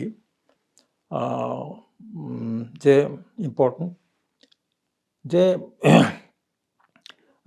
এটম বম এটা মানে তৈয়াৰ কৰিলে মানে সাজিলে বম এটা নিউক্লিয়াৰ বম এটা আৰু সেইটো কৰোঁতে মানে খুব সাৱধানেৰে মানে এটা কেম্পাছৰ ভিতৰত মানে ধুনীয়াকৈ চাইণ্টিষ্টবিলাকে কাম কৰি আছে আৰু মেকাৰবিলাকে মেনুফেকচাৰবিলাকে তাৰপিছত এইটো সম্পূৰ্ণ হৈ গ'ল আৰু তাৰ যি এটা দিন আহিলে সেই দিনটোত মানে ৰোমানিয়াৰ প্ৰেচিডেণ্টে আহি বমটো মানে ইনাগুৰেট কৰিব তেনেকুৱা ধৰণৰ কাহিনীটো কিন্তু হৈছে কি সেই বম যাতে ইমান সাৱধানে যে কৰি আছিলে চিকিউৰিটিলি কাম কৰি আছিলে কিছুমান মানুহৰ বহুত সন্দেহ হ'ল তাতে কেইটামান চোৰৰো সন্দেহ হ'ল কিমান নিশ্চয় মানে খুব হেৰি হ'ব লাগিব মানে এই ডায়মণ্ড চাইমণ্ড কিবা থাকিব লাগিব আৰু তেওঁলোকে প্লেন কৰিলে বমটো চুৰ কৰিবলৈ এই বস্তুটো কিবা ডায়মণ্ড চাইমণ্ড ডেফিনেটলি আছে বোলে গতিকে যিদিনাখন মানে ইনাগুৰেট কৰিব তাৰ এই আগদিনা ৰাতি মানে তেওঁলোকে চুৰ কৰিলে বমটো এতিয়া সমস্যা হ'ল কি মানে কেনেবাকৈ যে বমটো ফুটি যায় গোটেই পৃথিৱীখন ধ্বংস হৈ যাব পাৰে কিন্তু আৰু এতিয়া এইটো কৈও ফুৰিব নোৱাৰে যে বম এটা চুৰ হ'ল, ক'বও নোৱাৰে কাকো। গতিকে চৰকাৰৰ ফালৰ পৰা, ৰোমানিয়ান চৰকাৰৰ ফালৰ পৰা মানে বমটো কোনে চুৰ কৰিলে বিচাৰিছে। সেই বিচাৰি মানে চোৰক মানে খেদোতে গোটেই ছবিখন, আৰু গোটেই ছবিখনত 90 মিনিটছৰ ছবি আছিলে, প্ৰায় 85 মিনিটছমান সেই চেজ কৰোঁতে যায়। তাৰপিছত শেষত গৈ পালেগৈ বমটো, বমটো মানে ভাঙিব লৈছিলে, তেওঁলোকে একো নাজানে, ভাঙা হ'লে যদি ফুটি গ'লহেঁতেন। কিন্তু ভঙা আগতেই মানে, ভাঙিবলৈ লোৱাৰ আগতেই মানে পালেগৈ। তেতিয়া তেওঁলোকে বুজালে, যিকেইটা চোৰ আছিলে, যি চোৰকেইটাকে বুজালে যে এইটো এনেকুৱা ধৰণৰ পাৱাৰ, নিউক্লিয়াৰ পাৱাৰ, এইটো যদি ধ্বংস হৈ যায় গোটেই পৃথিৱীখন ধ্বংস হৈ যাব, যে ফুটি যায়। আৰু যদি ইয়াক ভালকৈ প্ৰয়োগ কৰিব, এই পাৱাৰটো যদি প্ৰয়োগ কৰা যায় মানৱতাৰ কাৰণে, মানৱীয়তাৰ কাৰণে, তেতিয়াহ'লে গোটেই মানৱীয়তাৰ সহায় হ'ব, পৃথিৱীখনৰ সহায় হ'ব। সেইটো এটা মেছেজ এটা। সেই মেছেজটো মানে ইমান সুন্দৰভাৱে দিছে, মানে 5 মিনিটতে শেষ হ'ল। 5 মিনিটতে দিলে, মোৰ খুব ভাল লাগিলে যেতিয়া মই কেলভিন চিনেমাৰ পৰা মানে ৰাতি খোজকাঢ়ি আহিছোঁ দেই। সেইখন লাষ্ট ছবি আছিলে, খোজকাঢ়ি বিবৰলৈকে খোজকাঢ়ি আহিছোঁ। এইটোৱে ভাবি আহিছোঁ যে মই খুব নিউক্লিয়াৰ ফিজিক্স ভাল পাইছিলোঁ, আৰু এই চেপ্টাৰটো ভাল পাইছিলোঁ। মই সদায় ভাবি আছিলোঁ মই চাইণ্টিষ্ট হ'ম সেইটো সময়ত। কিন্তু তেতিয়া দেখিলোঁ যে মই অলমষ্ট স্কুলৰ পৰাই মই এই চেপ্টাৰটো, নিউক্লিয়াৰ ফিজিক্সৰ চেপ্টাৰটো ভাল পাইছিলোঁ। যিমানখিনি পাইছিলোঁ অলপ পঢ়িছিলোঁ আৰু ছাত্ৰ হিচাপে। কিন্তু মই এইটো মোৰ মনত কেতিয়াও খেলোৱা নাছিলে এই বস্তুটো, যে এই পাৱাৰটো যে সহায় কৰিব পাৰে মেনকাইণ্ডক, আৰু পাৱাৰতে ধ্বংসও কৰিব পাৰে, এই যিটো এটা সম্পূৰ্ণ বিপৰীত প্ৰয়োগ। সেই বস্তুটো মানে মই মোৰ পাঠ্যপুথিত পোৱা নাই, আৰু মানে মই নিজেও ভাবি পোৱা নাই। গতিকে এইটো ইমান ধুনীয়াকৈ এটা 90 মিনিটৰ ছবিত তাকো লাষ্ট একেবাৰে 5 মিনিটত দি দিছে। কিমান ষ্ট্ৰং হ'ব লাগিব এই মাধ্যমটো, ছবি মাধ্যমটো। সেই তেতিয়াই ছবি মাধ্যমটোৰ প্ৰতি মোৰ আকৰ্ষিত হ'ল। তেতিয়া মই জানো ক'ৰবাত মই শিকিব পাৰিলে খুব ভাল লাগিব। গতিকে মই তেতিয়াই মানে চিন্তা কৰিছোঁ, তাত থাকোঁতেই, বিবৰত থাকোঁতেই, তেতিয়া আমাৰ হেৰি নাছিলে, এইবিলাক ইণ্টাৰনেট নাই, কম্পিউটাৰ চম্পিউটাৰ। যেতিয়া মাত্ৰ এখন কিতাপ আছিলে, হিন্দুস্তান ইয়াৰ বুক বুলি, মস্ত কিতাপখন আছিলে। তাতে অলপমান ইনফৰ্মেশ্যন পোৱা যায়, আৰু হেৰি আমাৰ কিছুমান ঠিকনাবিলাক পোৱা যায়। তেতিয়া মই চাইছিলোঁ মানে পলেণ্ডত যিখন স্কুল আছিলে, লুটছ চহৰত, আৰু তেতিয়া তাত মানে ফিল্ম ইনষ্টিটিউট এখন আছিলে লুটছ চহৰত, পলিছ ফিল্ম ইনষ্টিটিউট। আৰু তাত মই এনেই লিখিলোঁ, তালৈ লিখিলোঁ। আৰু এসপ্তাহৰ ভিতৰত মই উত্তৰ পালোঁ দেই, মানে যে মোক টেষ্ট ল'লে, দুটা বস্তু মানে দুটা টেক্সট মানে লিখিবলৈ ক'লে, এটা হৈছে ফিকশ্যন আৰু এটা নন ফিকশ্যন। তো মই লিখি পঠিয়ালোঁ, তেওঁলোকে খুব ভাল পালে তেওঁলোক চিলেক্ট কৰিলে। কিন্তু সমস্যাটো হ'ল কি, সেইটো হৈছিলে মানে 5 বছৰীয়া কোৰ্চ, 5 বছৰীয়া কোৰ্চ, আৰু তাতে এবছৰ মানে হেৰি লেংগুৱেজৰ কাৰণে, টোটেল 6 বছৰ। আৰু ছাইড বাই ছাইড মই ইয়াতো পুনে ফিল্ম ইনষ্টিটিউটতো মানে এপ্লাই কৰিছিলোঁ, ইয়াতো মই হেৰি দিলোঁ। এইটো হৈছে 3 বছৰীয়া কোৰ্চ, ইয়াতো চিলেক্ট হ'লোঁ, তাতে তালৈ গুচি গ'লোঁ আৰু পুনেলৈ। আৰু তেতিয়া তেনেকৈ মানে আৰম্ভ হৈ গ'ল মোৰ হেৰি আৰু চিনেমাৰ জাৰ্ণি। আপোনাৰ প্ৰথম ছবি, য'ত মানে ডাইৰেক্টৰ হিচাপে আপুনি প্ৰথম লাইট কেমেৰা একশ্যন বুলি কৈছিলে, ছাৰ সেইখন কোনখন আছিলে ছাৰ? অপৰূপা মানে হেৰি হিচাপত আৰু ফুল ফ্লেজেড ফুল ফ্লেজেড হিচাপে তাৰ আগতে সৰু সুৰা কাম কৰিছিলে কাৰোবাক এচিষ্ট কৰিছিলোঁ কৰিছিলে কৰিছিলোঁ এচিষ্ট কাক কৰিছিলে ছাৰ এনে তো মই আচলতে তাৰ আগতে বহুতবিলাক চুটি ছবি কৰিছিলোঁ হয় ছাৰ মই FTI পৰা পাছ কৰাৰ পিছত মই ইছৰোত আছিলোঁ ইছৰোত আছে ISRO Indian space research organisation হয় আৰু তেতিয়া হৈছিলে কি যে আমাৰ ছেটেলাইট টেলিভিশ্যন প্ৰথম আৰম্ভ কৰিবলৈ লৈছিলে হয় সেইটোকে টেষ্ট কৰিছিলে ইছৰোৱে অ'কে আমাৰ আজিকালি যিটো যে ছেটেলাইট টেলিভিশ্যন আৰু গোটেই ঘৰে ঘৰে আছে আৰু তেতিয়া এই ইণ্ডিয়াটো আৰম্ভ কৰিবলৈ লৈছে আৰু তেতিয়া মানে মাত্ৰ টেষ্ট কৰিছিলে ছেটেলাইটৰ পৰা টেলিভিশ্যন কেনেকৈ হেৰি হ'ব পাৰে সেই ইছৰোৱে তেতিয়া টেষ্ট কৰোঁতে মানে আমেৰিকান ছেটেলাইট এটা মানে ধাৰলৈ লৈ ATS-6 বুলি হয় ছাৰ তেতিয়া এটা প্ৰগ্ৰাম কৰিছিলে এইটো ছাইট প্ৰগ্ৰাম বুলি কয় site satellite instructional television programme television satellite instructional television experiment site সেই ছাইটত মানে আমাক এংগেজ কৰিলে মোক বুলি নহয় আৰু কেইজনমান বহুত মানে প্ৰথম ভাৰতবৰ্ষত টেলিভিশ্যনৰ জন্ম নহয় এই আমাৰ ছেটেলাইট টেলিভিশ্যন আগতে দূৰদৰ্শন কৰিছিলে এইটো মানে হেৰি হিচাপত এই লেণ্ডলাইন মোবাইলৰ নিচিনা বস্তু এটা সেইটো মানে DTH যে যিটো আহিছিলে DTH বুলি এটা আহিছিলে এণ্টেনাখন যে অলপ বেলেগ হ'ল আজিকালি যিটো মানে যিমানবিলাক টেলিভিশ্যন আছে এণ্টেনাৰ থ্ৰুৱেদি হেৰি হয় কিন্তু এই যে ছেটেলাইটৰ যুগটো আৰম্ভ হৈছিলে বেলেগ ধৰণে এতিয়া আমাৰ এজন ফিউচাৰিষ্ট আছিলে আমাৰ বুলি নহয় আৰু গোটেই পৃথিৱীৰে ক'ব আমাৰ এজন ফিউচাৰিষ্ট আছিলে আৰ্থাৰ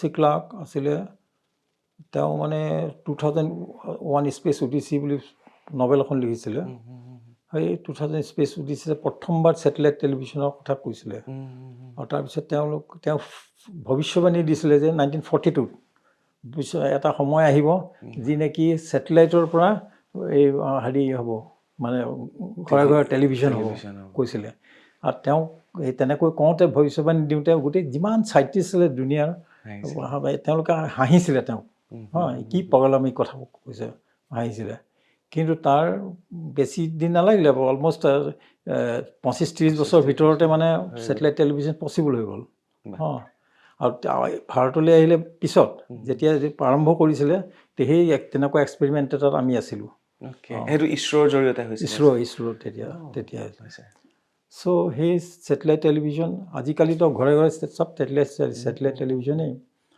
এইটো এটা চ' মোবাইল চবাইল চবতো আজি ছেটেলাইটৰ ইণ্টাৰনেট আপুনি ইছৰোৰ সেই প্ৰজেক্টত আপুনি আছিলে ছাৰ সেইটো এটা নজনা কথা গম পালোঁ ছাৰ চ' সেই বস্তুটো মানে মই আছিলোঁ আৰু ভাল লাগিছিলে তেতিয়া খুব ছাৰ সেইটোত আপোনাৰ দায়িত্বটো কি আছিলে ছাৰ মোৰ এই কিছুমান আমি সৰু সৰু এই কিছুমান ডকুমেণ্টাৰী নিচিনাই হেৰি আৰু মানে ফিল্ম মেকিঙে আছিলে ডকুমেণ্টাৰী মেকিং প্ৰগ্ৰাম কিছুমান কৰিছিলোঁ আৰু ৰুৰেল প্ৰগ্ৰাম গাঁও চাওঁবিলাক গৈছিলোঁ 7খন ষ্টেটত কৰিছিলে এই যেনেকৈ গুজৰাট ৰাজস্থান আমাৰ UP বিহাৰ তাৰপিছতে উৰিষ্যা আৰু আমাৰ অন্ধ্ৰপ্ৰদেশ তেতিয়া অন্ধ্ৰপ্ৰদেশ আৰু এই টোটেল ভাৰতৰ 7খন ৰাজ্য 7খন ষ্টেটত কৰিছিলে চ' আমি তেনেকৈ তাৰ গোটেই 7খন ষ্টেটলৈ যাওঁ তাৰপিছত এইবিলাক হেৰিবিলাক কৰোঁ তেতিয়া বহুত মস্ত হেৰি আছিলে মানে এই এণ্টেনা 12 ফুটৰ এণ্টেনা আছিলে আৰু এই প্ৰগ্ৰামবিলাক কৰোঁ আৰু সৰু ল'ৰা ছোৱালীৰ লগত আমি এইটো হৈছে এক্সপেৰিমেণ্টেশ্যন হৈছিলে ল'ৰা ছোৱালীৰ ছায়েন্স প্ৰগ্ৰাম কৰিছিলোঁ তেতিয়া মোৰ বহুত চাইণ্টিষ্ট চিনাকি হ'ল তেতিয়া আমাৰ TIFR Tata institute of fundamental research, তাত বহুতবিলাক চাইণ্টিষ্ট থাকে আৰু তেওঁলোকৰ মানে এই তত্বাৱধানত আমি প্ৰগ্ৰামবিলাক কৰিছিলোঁ। তেওঁলোকৰ লগত যুটীয়াভাৱে এই ছবিবিলাক কৰিছিলোঁ। আৰু সেই তেনেকৈ আৰম্ভ হ'ল মোৰ। আৰু তাতে মোৰ কামবিলাক আমাৰ আছিলে হেৰি যি চেয়াৰমেন প্ৰফেচাৰ য়াজপাল আছিলে। প্ৰফেচাৰ য়াজপাল তেওঁ ঢুকালে এতিয়া। হেৰি ইউনিভাৰ্চিটি গ্ৰাণ্টছ কমিশ্যনৰ চেয়াৰমেন আছিলে পিছত, তেওঁ ঢুকালে। তেওঁ আছিলে, তেওঁ খুব ভাল মানুহ আছিলে, তেওঁ মোক খুব ভাল পাইছিলে। আৰু তেওঁ ক'লে মোক, তেখেতে ক'লে মানে এখন ডকুমেণ্টাৰী এখন কৰিবলৈ এই ছেটেলাইট প্ৰগ্ৰামৰ ওচৰত। মই তেতিয়া প্ৰথম ডকুমেণ্টাৰী এখন কৰিছিলোঁ হেৰি 180 Days of Sight। মানে এই ছাইট প্ৰগ্ৰামটোৰ 180 days যেতিয়া কমপ্লিট হৈছিলে, 6 মাহ কমপ্লিট হৈছিলে, তেতিয়া মোক এই ছবিখন কৰিবলৈ ক'লে। মই কৰিলোঁ তেতিয়া 180 Days of Sight। 180 Days of Sight তেনেকৈ থাকিলে আৰু এইটো মানে ছেটেলাইট হেৰি, এইটো অলপ ইণ্টাৰনেল বস্তু এটা আছে, সেইবিলাক মানে পাব্লিকত দিব নোৱাৰি। গতিকে তেনেকৈ আমি সেইখন কৰিছিলোঁ, খুব ভাল লাগিছিলে। আৰু তাৰ কাৰণে বহুতবিলাক মই চাইণ্টিষ্টৰ আৰু ৰুৰেল এৰিয়া মই ঘূৰিছিলোঁ, আৰু বহুতখিনি অভিজ্ঞতা হ'ল। মই আৰ্থাৰ চি ক্লাৰ্ককো লগ পাইছিলোঁ মানে শ্ৰীলংকাত, তেওঁ আছিলে তাত। আৰু সেই অভিজ্ঞতাৰ পিছত মানে হ'ল কি, মই নিগাজী গৈ মানে বম্বেত এই এডভাৰটাইজিং ফিল্ম আৰু কৰ্পৰেট ফিল্ম, এইবিলাক যিবিলাক নেকি প্ৰমোচনেল ফিল্ম থাকে, সেইবিলাক কৰ্পৰেট ফিল্মবিলাক সেইবিলাক কৰিছিলোঁ। আৰু মাজে মাজে ডকুমেণ্টাৰী এখন কৰিছিলোঁ। কৰিলোঁ বহুতখিনি কাম, প্ৰায় 100ৰো অধিক মানে এডভাৰটাইজমেণ্ট ফিল্ম কৰিছিলোঁ। তেতিয়া কিন্তু তাতো ভাল নালাগিলে মোৰ। ভাল নালাগিলে আচলতে কিবা এটা বিক্ৰী কৰিবলৈ মানে যিটো সদায় মিছা কথা ক'ব লাগে। প্ৰডাক্ট হেৰি, মই এই হেৰিবিলাক ভাল নাপাওঁ। যদিও মানে চলিবৰ কাৰণে এইবিলাক কৰিবলগীয়া হৈছিলে। ছাৰ মনত আছেনে কোনকেইটা প্ৰডাক্টৰ কাৰণে আপুনি এনেকুৱা এড প্ৰমোট কৰি এড ডাইৰেকশ্যন কৰিছিলে? বেবী ফুড, বেবী ফুডটো বহুত কৰিলোঁ মই। আৰু এই এইবিলাক কৰিছিলোঁ মানে ফাৰ্টিলাইজাৰ্ছ, তাৰপিছতে পাহৰিছোৱে বহুত এই বিনাকা টুথপেষ্ট এইবিলাক কৰিছিলোঁ। আৰু মই কৈ ভাল নাপাওঁ মই যে কৰিছিলোঁ, কাৰণ বহুত মিছা কথা ক'ব লাগে তাতে। আৰু গতিকে তেতিয়া মই ভাবিলোঁ যে এইবিলাকত লাগি থাকিলে মোৰ মানে যিটো সপোন আছে ছবি কৰা, তেতিয়ালৈকে সোমাইছিলে আৰু সেইটো নহ'বগৈ খুব। তেতিয়া মই চেষ্টাও কৰি আছিলোঁ হেৰি এখন, তেতিয়া আমাৰ NFDC, national film development corporation, এইটো আগতে FFC আছিলে, ফিল্ম ফাইনেন্স কৰ্পৰেশ্যন বুলি আছিলে। সেই আৰম্ভ হৈছে আৰু ভাল ছবি যে হ'ব লাগে, সেইটো চৰকাৰেও মানে অনুভৱ কৰিছিলে। তেতিয়া FFC বুলি আৰম্ভ কৰিছিলে, ফিল্ম ফাইনেন্স কৰ্পৰেশ্যন।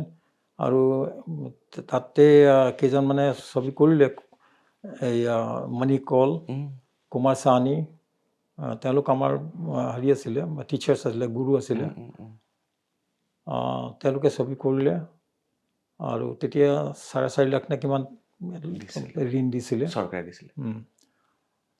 আৰু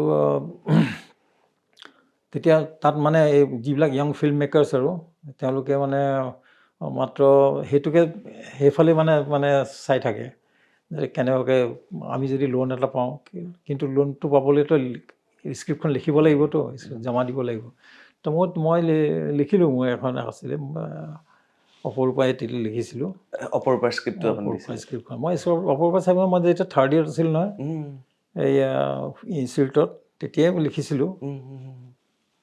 অপৰূপা ছবি অৱশ্যে মোৰ কাহিনী হিচাপে বহুত আগৰ পৰাই মোৰ মনত আছে, এটা সঁচা কাহিনীৰ পৰা লৈছিলোঁ। কিন্তু এইবিলাক ডেভেলপ কৰোঁতে আচল কাহিনীটো বহুত কিবা কিবি হ'ল আৰু এটা মানে নতুন ধাৰালৈ আনিবলৈ মোৰ তেনেকুৱা ওপৰৰ পৰা যিটো এতিয়া যিখন হ'লগৈ সেইটো এতিয়া কাহিনী ৰূপত উলিয়াবলৈ সেইখিনিকে চেষ্টা কৰি ওপৰ পাছি স্ক্ৰিপ্টখন লিখি জমা দিছিলোঁ হেৰিত NFDCত নেশ্যনেল ফিল্ম ডেভেলপমেণ্ট কৰ্প'ৰেশ্যন। কিন্তু প্ৰব্লেমটো হ'ল কি যে তাত চেংচন কৰিলে ভাল পালে তেওঁলোকে স্ক্ৰিপ্টখন খুব ভাল পালে কিন্তু কোলেটাৰেল গেৰাণ্টি দিব লাগে মানে মোৰ মাটি বাৰী একো নাই সা সম্পত্তি একো নাই ঘৰতো অৱস্থা তেনেধৰণৰ নাই এইবিলাক মানে শুনিলেই ভয় খাব মাটি বাৰী বন্ধক দিয়া তাৰপৰা এইবিলাক নাই ছবিৰ কাৰণে তাতে এইবিলাক নোহোৱা নোপোজা কথা তেনেকুৱা পৰিয়াল হেৰি অৱশ্যে কিন্তু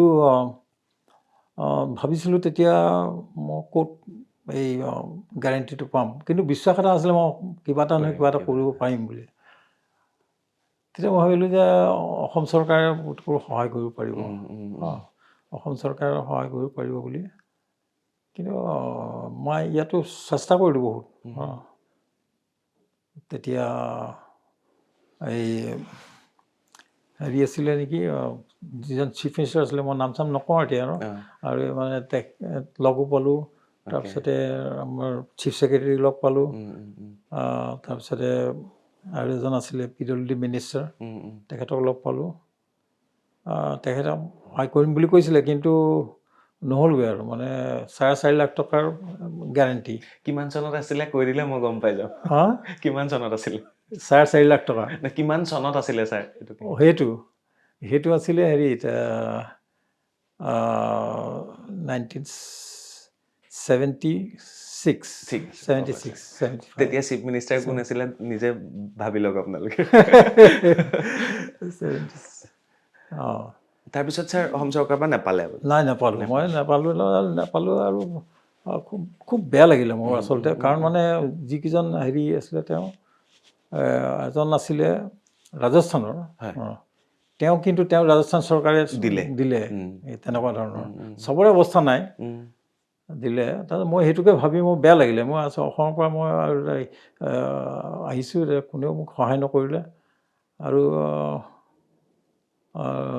সেইটো মই তাৰ ওপৰত কেইবছৰমানৰ আগতে মানে মই হেৰি বিচাৰিছিলোঁ স্কলাৰশ্বিপ বিচাৰিছিলোঁ স্কলাৰশ্বিপ আছিলে সেই বিচাৰিছিলোঁ আসাম গভৰ্ণমেণ্টৰ পৰা অসম চৰকাৰৰ পৰাই বিচাৰিছিলোঁ কিন্তু নাপালোঁ 75 rupees পাৰ মান্থ সেইটো মই নাপালোঁ তাৰ ফলত মোৰ অসুবিধা হ'ল চলিবলৈও অসুবিধা হ'ল হেৰি ইনষ্টিটিউটত এইবিলাক বেলেগ কথা এইবিলাক বেলেগ ষ্টৰি আৰু গম পাইছোঁ। কিন্তু এই কামিং বেক টু দিছ অপৰূপা তেতিয়া NFDCত এজন হেৰি আছিলে জেনেৰেল মেনেজাৰ তেখেতে আমাক খুব ভাল পাইছিলে য়াং ফিল্ম মেকাৰ্ছবিলাকক খুব মানে উৎসাহী আৰু খুব কিবা এটা কৰিবলৈ মন আৰু তেওঁ মোক খুব ভাল পাইছিলে NVK মূৰ্তি বুলি তেওঁ নাই এতিয়া দোকানে বহুত তেখেতে মানে জেনেৰেল মেনেজাৰ আছিলে তাৰ মাতিলে আমাক 7জনক কেতন মেহতা মই কুন্দন শ্বাহ তাৰপিছত গোবিন্দ নেহলানী তেনেকৈ 7জন আছিলোঁ মাতিলে ক'লে বোলে এটা প্ৰথম কথা যে NFDC ওৱান্স তহঁতি যে ছবিবিলাক কৰিব লাগে সেইটো আমি সদায় এপ্ৰুভ কৰোঁ সদায় মানে মানো কিন্তু কেনেকৈ ৰাস্তা এটা উলিয়াব লাগিব গতিকে সেইকাৰণে আলোচনা এটা কৰিম বাজেট কমাব পাৰি নেকি বা তেনেকুৱা ধৰণৰ কিবা কিবি তেখেতে এটা বুদ্ধি উলিয়ালে যে তেতিয়া সময়ত মানে এই এটা নতুন টেকন'লজি আহিছিলে আৰম্ভ হৈছিলে 16 mm পৰা ব্ল' আপ কৰা 35 mm 16 mm শ্বুট কৰি 35 mm ব্ল' আপ কৰিলে তেতিয়া ক'লে যদি সেইটো কৰিবলৈ ৰাজি আছ তেতিয়াহ'লে মানে মই কোলেটাৰেল গেৰাণ্টিটো ৱেইভ কৰি দিব সেইটোত খৰচটো অলপ কম হৈছে সেইটো খৰচ কম হয় 3.5 লাখ টকা 3.5 লাখ টকা দিব তেতিয়া মানে চেংচন কৰিব যদিহে মানে এই কোলেটাৰেল হেৰি 16mm ব্ল' আপ সেই ছিষ্টেমত সেইটো টেকন'লজিত কৰ যদি তো আমিতো জাপ মাৰি উঠিলোঁ আৰু ক'লোঁ আৰু কৰিমেই ডেফিনেটলি মই লগে লগে হেৰি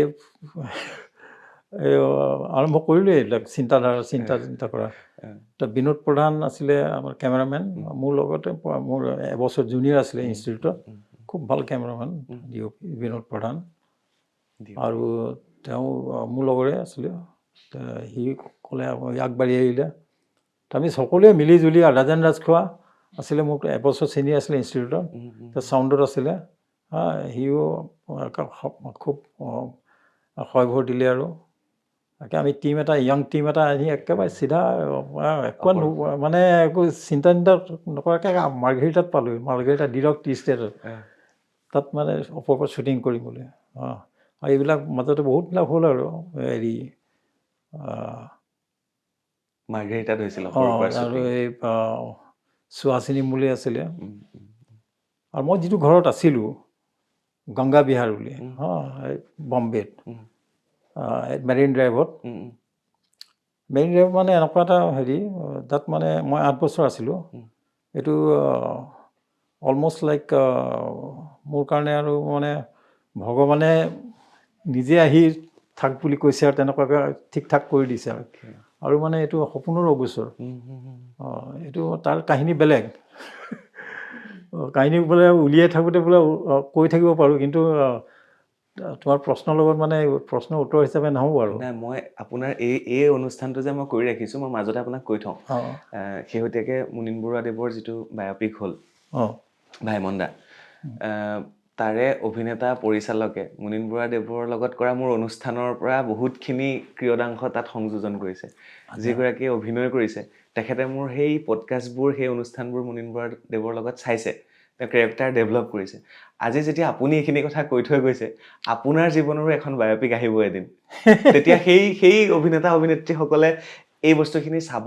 বুজিব ডাইৰেক্টৰে সেইকাৰণেহে মই আপোনাক সুধিছোঁ ছাৰ আৰু এইটো আহিবই আচলতে হয় কি মোৰ ভগৱানৰ ওপৰত বহুত বিশ্বাস আছে আৰু মই একো এটা সংঘাতলৈ ভয় নকৰোঁ নিশ্চয় মই সংঘাতত মই নাজানো কেনেকৈ সংঘাতৰ পৰা ওলাই আহিম বা কেনেকৈ সংঘাতৰ মই পাৰ হ'ম মোকাবিলা কৰাৰ শক্তিটো আপোনাৰ কিন্তু সোমাই যাওঁ এইটো নাজানো মই কেনেকৈ কি হ'ব কাইলৈ কি হ'ব মই বিফল হ'ব পাৰোঁ হেৰি হ'ব পাৰোঁ মই এইবিলাক চিন্তা নকৰোঁ সোমাই যাওঁ আৰু সোমাই গ'লে মই এইটো মানে বিশ্বাস এটা হৈ গ'ল সোমাওঁতে ভগৱানে মোক সহায় কৰিবই মানে এটা মানে ৰাস্তা এটা উলিয়াই দিব মোক নিশ্চয় তেনেকুৱাকৈ এনেকুৱা বহুত কাহিনী আছে গতিকে সেইটো এটা তেনেকুৱা ধৰণৰ মই গংগা বিহাৰত পালোঁ হৈছে অলমষ্ট লাইক মই এইটো কাহিনী ক'বলৈ মন গৈছে এতিয়া আমাৰ ছিনিয়ৰ এগৰাকী আছিলে হেৰি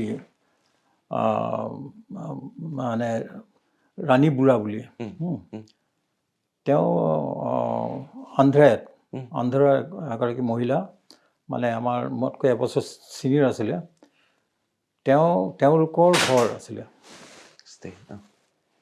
ঘৰ আছিলে মেৰিন ড্ৰাইভত এই গংগা বিহাৰ বুলি এটা ডাঙৰ বিল্ডিং এটা তাতে য'ত নেকি আমাৰ কুইন্স নেকলেছ বুলি কয় ন তেনেকুৱা তাতে এই মেইন এৰিয়া আৰু চি ৰোডত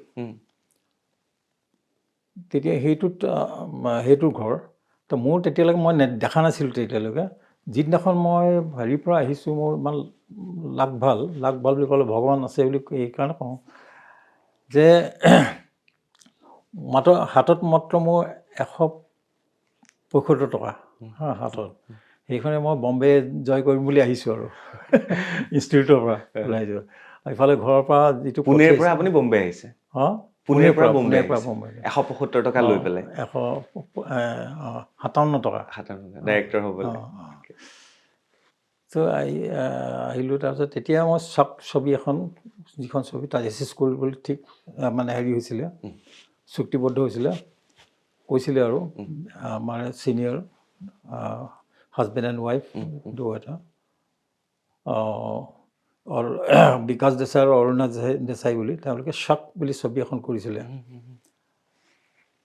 এই বিনোদ খান্না আৰু শ্বাবানা আজমি লৈ তাৰপিছত এইখন আৰম্ভ হৈছিলে আৰু তাৰে প্ৰডাকশ্যন মিটিং এখন আছিলে সেইদিনাখনেই যিদিনাখন মই আহিছোঁ সেইদিনাখন প্ৰডাকশ্যন মিটিংখন এটেণ্ড কৰিবলৈ আহিছিলোঁ আৰু তাৰমানে যিজন ডাইৰেক্টৰ নহয় এই অৰুণা দেশাই বিকাশ দেশাই তেওঁলোকৰ ঘৰতে হৈছিলে মিটিংখন পেডাৰ ৰোডত 4 মহলাৰ ওপৰত তাৰপিছতে মিটিংখন হৈ গ'ল তেতিয়ালৈকে মই বেগেজ চেগেজ তাতে আছিলে লগত লৈ আহিছিলোঁ ক'ত যাম আৰু তাৰ মিটিংখন পাতিলোঁ তেতিয়া প্ৰায়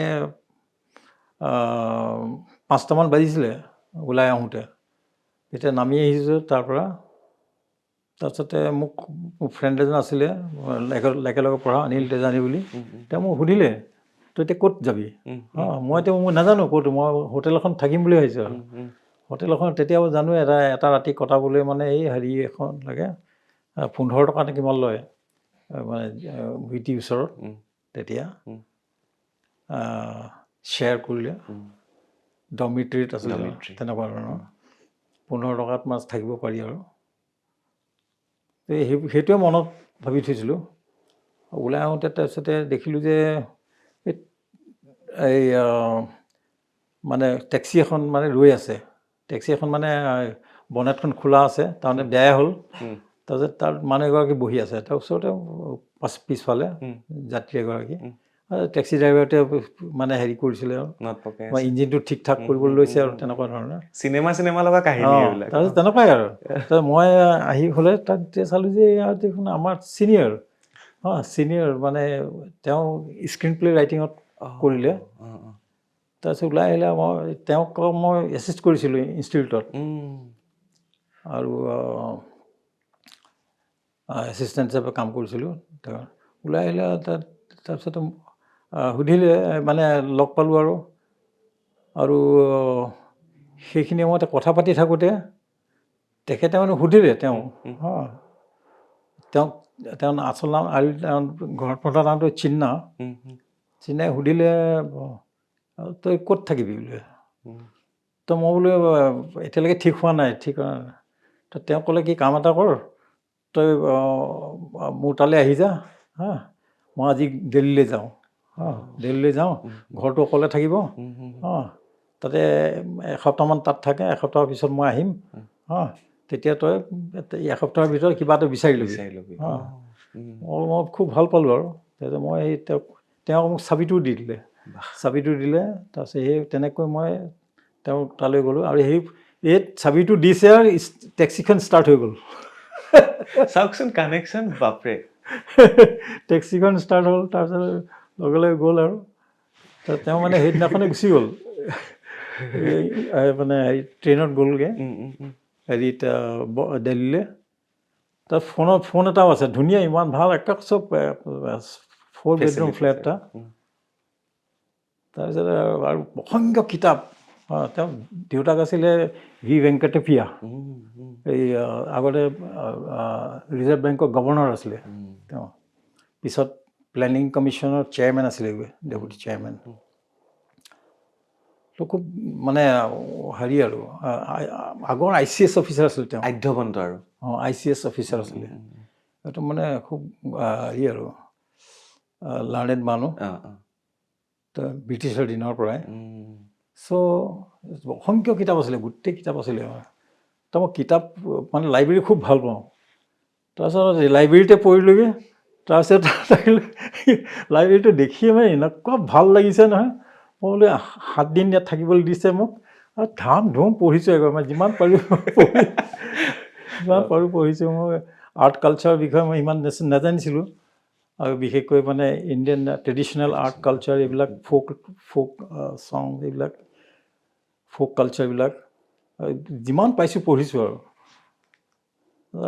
কৰি থাকোঁতে এদিন তাতে হেৰিতে মই ইফালে ঘৰ চৰ বিচৰা নাই সময়টো পাহৰিয়ে গ'লোঁ এইবিলাক এসপ্তাহ মুঠতে ইউটিলাইজ কৰিব লাগে আৰু পঢ়ি থাকোঁতে এদিন তেনেকুৱাকৈ মানে ফোন আহিলে তাই ফোন কৰিলে দিল্লীৰ পৰা তই সি কৈছে বোলে বেয়া নাপাবি মই এতিয়া আহিব নাহোঁ মই এমাহৰ পিছত আহিম এমাহৰ পিছত আহিম তই থাকিব পাৰিবি নহয় তো চাবি আৰু চাবি হেৰি একো নাই। তাৰপিছতে তাতে ৰান্ধনী এজনী আছিলে, মানে ৰান্ধনী এটা এই অন্ধ্ৰৰে, মণি বুলি। তো মণি থাকিব, আহিব এতিয়া, তো তাক কৈ দিছোঁ, তই থাকিব, তাই খোৱা চোৱা তোৰ কাৰণে কৰি দিব। তাৰপিছত এই চব দিলে আৰু খোৱা চোৱাও দিলে, থাকিব লাগে মাত্ৰ, ঘৰটো চাবলৈ আৰু এমাহ পালোঁ, ধাম ধুম পঢ়িবলৈ আৰম্ভ কৰিলোঁ। তাৰপিছতে ইফালে চকৰ কাম আৰম্ভ হ'ল। সেই এমাহ গৈ যে লাহে লাহে লাহে লাহে গৈ 8 years হ'বগৈ তাত। সেইটো ঘৰতে? সেইটো ঘৰতে। 8 years থাকিলে? 8 years থাকিলে। তেখেত আহিলে নাই পিছত? তেখেত আহিলে নাই? তেখেত আহিলে। তাৰপিছত সেইটো এটা আড্ডা নিচিনা হৈ গ'ল। তাৰমানে তাতে তেওঁলোক বহুত হেৰি আছিলে, ইনফ্লুৱেঞ্চিয়েল আছিলে। তাতে সকলোবিলাক আহে, মানে শ্যাম বেনেগল, গিৰীশ কাৰ্নাড, আৰু এইবিলাক যিবিলাক আৰ্ট কালচাৰৰ মানুহ যিমানবিলাক আছিলে নহয়, তেওঁলোকে আহে। আৰু য়াং ক্ৰাউডটো আহে। এই সুহাসিনী মোলেক তাতেই পাইছিলোঁ, নাছিৰুদ্দিন শ্বাহ, এইবিলাক চব আহে তাত।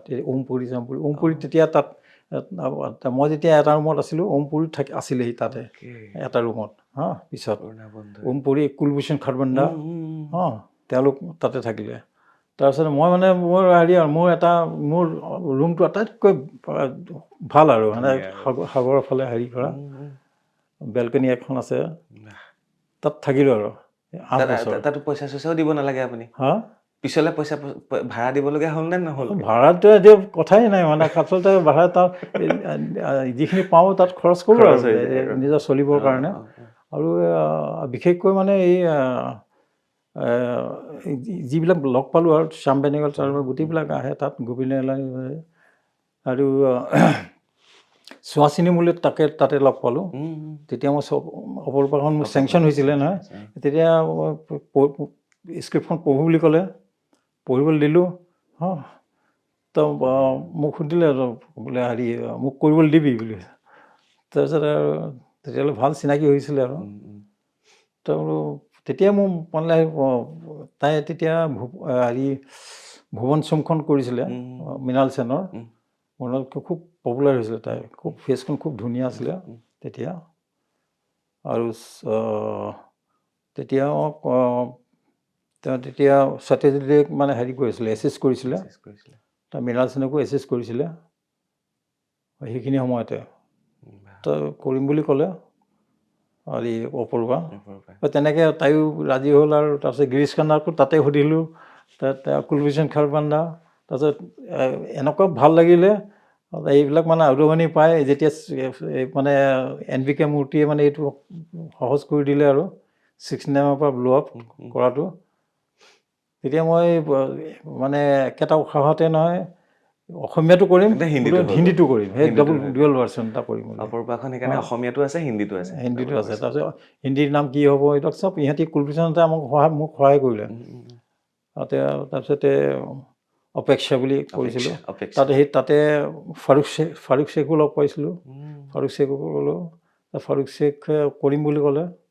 বাছ তেনেকৈ হৈ গ'ল, ওপৰৰ পৰা হৈ গ'ল আৰু। বুঢ়া ডাঙৰীয়া, এটা কথা আপুনি কওকচোন, এই যিখিনি আপোনাৰ লগত ঘটিলে, এইটো এটা মিৰাকল, এইটো এটা ভগৱানে আপোনাক লৈ যোৱা মিৰাকল, জীৱনত মিৰাকলে ভৰি আছে গোটেই, বহুত মিৰাকল আছে সঁচাকৈ।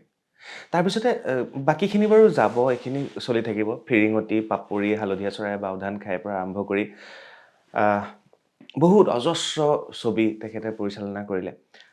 আপোনাৰ যেতিয়া পদ্মশ্ৰী আৰু পদ্মভূষণ, এই ছবিৰ বাবে এই দুটা সন্মান যেতিয়া আপোনালৈ আহিল, সেই মুহূৰ্তখিনি মই অকণমান আপোনাৰ পৰা জানিব বিচাৰিছোঁ। কেনেকৈ খবৰ আহিল, কোনখন ছবিৰ কাৰণে? এইবিলাক আচলতে মই মনত কেতিয়াও ৰখা নাছিলোঁ। আৰু কোনো এটা এৱাৰ্ড হেৰিৰ কাৰণে মই মানে মোৰ চিন্তাত নাযায়। আনকি মই প্ৰথম নেশ্যনেল এৱাৰ্ডটো পাইছিলোঁ অপূৰ্বা হেৰি, তেতিয়ালৈকে মই মানে আশাই কৰা নাছিলোঁ। মই ছবিখন মই পঠিওৱা নাই, NFDCয়ে পঠিয়াইছিলে ছবিখন। মানে অপৰূপাৰ কাৰণে আপুনি নেশ্যনেল এৱাৰ্ড পালে? অপৰূপাৰ কাৰণে নেশ্যনেল এৱাৰ্ডো আহিলে আপোনাৰ? নেশ্যনেল এৱাৰ্ড, মানে ফাৰ্ষ্ট ছবি, ফাৰ্ষ্ট সন্মান। তাৰপিছতে তেতিয়া মোক তেওঁলোকে পঠিয়ালে হেৰিখন। তাৰপিছতে তেতিয়াহে ফাৰ্ষ্ট মানে নেশ্যনেল বিষয়ে মই নাজানিছিলোঁ। জানো আৰু মানে সত্যজিৎ ৰে পাই থাকে অনবৰত এৱাৰ্ড পাই থাকে আৰু মই কোন সত্যজিৎ ৰে মানে ইমান উচ্চ খাপৰ মানুহ এগৰ ফিল্ম মেকাৰ এজন তেনেকৈ ভাবোঁ আৰু খুব ডাঙৰ গেপ বুলি ভাবোঁ। তাৰপিছতে যেতিয়া নেকি এইবিলাক এই পিছত লাহে লাহে মই গম পালোঁ যে ছাইড বাই ছাইড ছবি কৰাই নহয়, যে ছবি কৰা মই কি উদ্দেশ্যত মই ছবিখন কৰিছোঁ, ছবিবিলাক কৰিছোঁ, সেই ভাৱবিলাক খুব প্ৰকটভাৱে মানে খুব বেছি ভাৱবিলাক আহিলে তাৰ সেইফাল প্ৰভাৱবিলাক পৰিলে। আৰু এইটো হয়, মইতো এজন সমাজৰে এজন মানুহ ব্যক্তি আৰু নাগৰিক হিচাপে মই কেনেধৰণৰ ছবি কৰিব লাগে সেইবিলাক মানে নিজেই বাছ বিচাৰবিলাক আহি গ'ল আৰু সমাজ ট্ৰেডিশ্যন মই খুব ভাল পাওঁ, পৰম্পৰা ভাল পাওঁ, আমাৰ মানৱীয়তা ভাল পাওঁ। মানৱীয়তা মই নিজৰ গাঁওখনক মই স্বীকৃতি দিব খোজোঁ, তাতেই মই মানৱীয়তা শিকিছোঁ, কেনেকুৱা ধৰণৰ মানৱীয়তা। গতিকে যিমানবিলাক ছবি কৰিম বোলো সেই তাতে এইবিলাক প্ৰকাশ পায় আৰু ভাল কাম যদি কৰা যায় ভাল স্বীকৃতি ডেফিনেটলি আহে, নিজে নিজে আহে। এইটো মই হেৰি বুলি নহয় আৰু এতিয়া যিটো নেকি আমি সমাজকৰ্মী মানে হাতে কামে নকৰিব পাৰে, কিন্তু আমি এইটো মোৰ এতিয়া ছবি এখন কৰিও সমাজৰ কাম কৰাৰ নিচিনা হয়, যে সমাজৰ হকে যদি মই সমাজ গঠনত যদি সহায় কৰোঁ, অৱদান দিওঁ, তেতিয়া সেইটো এটা ভাল কাম হৈ পৰে। ঠিক তেনেদৰে মোৰ ছবি যিমানবিলাক সৃষ্টি আছে নহয়, সৃষ্টি কৰি লাহে লাহে এইটো দিশত মানে ভাবোঁ সদায়, যাতে মোৰ ছবি চাই যাতে সমাজখন মানে অধুন্নতি পথত যাব নালাগে, অন্ততঃ কিবা নে কিবা অলপমান উপকৃত হ'ব লাগে।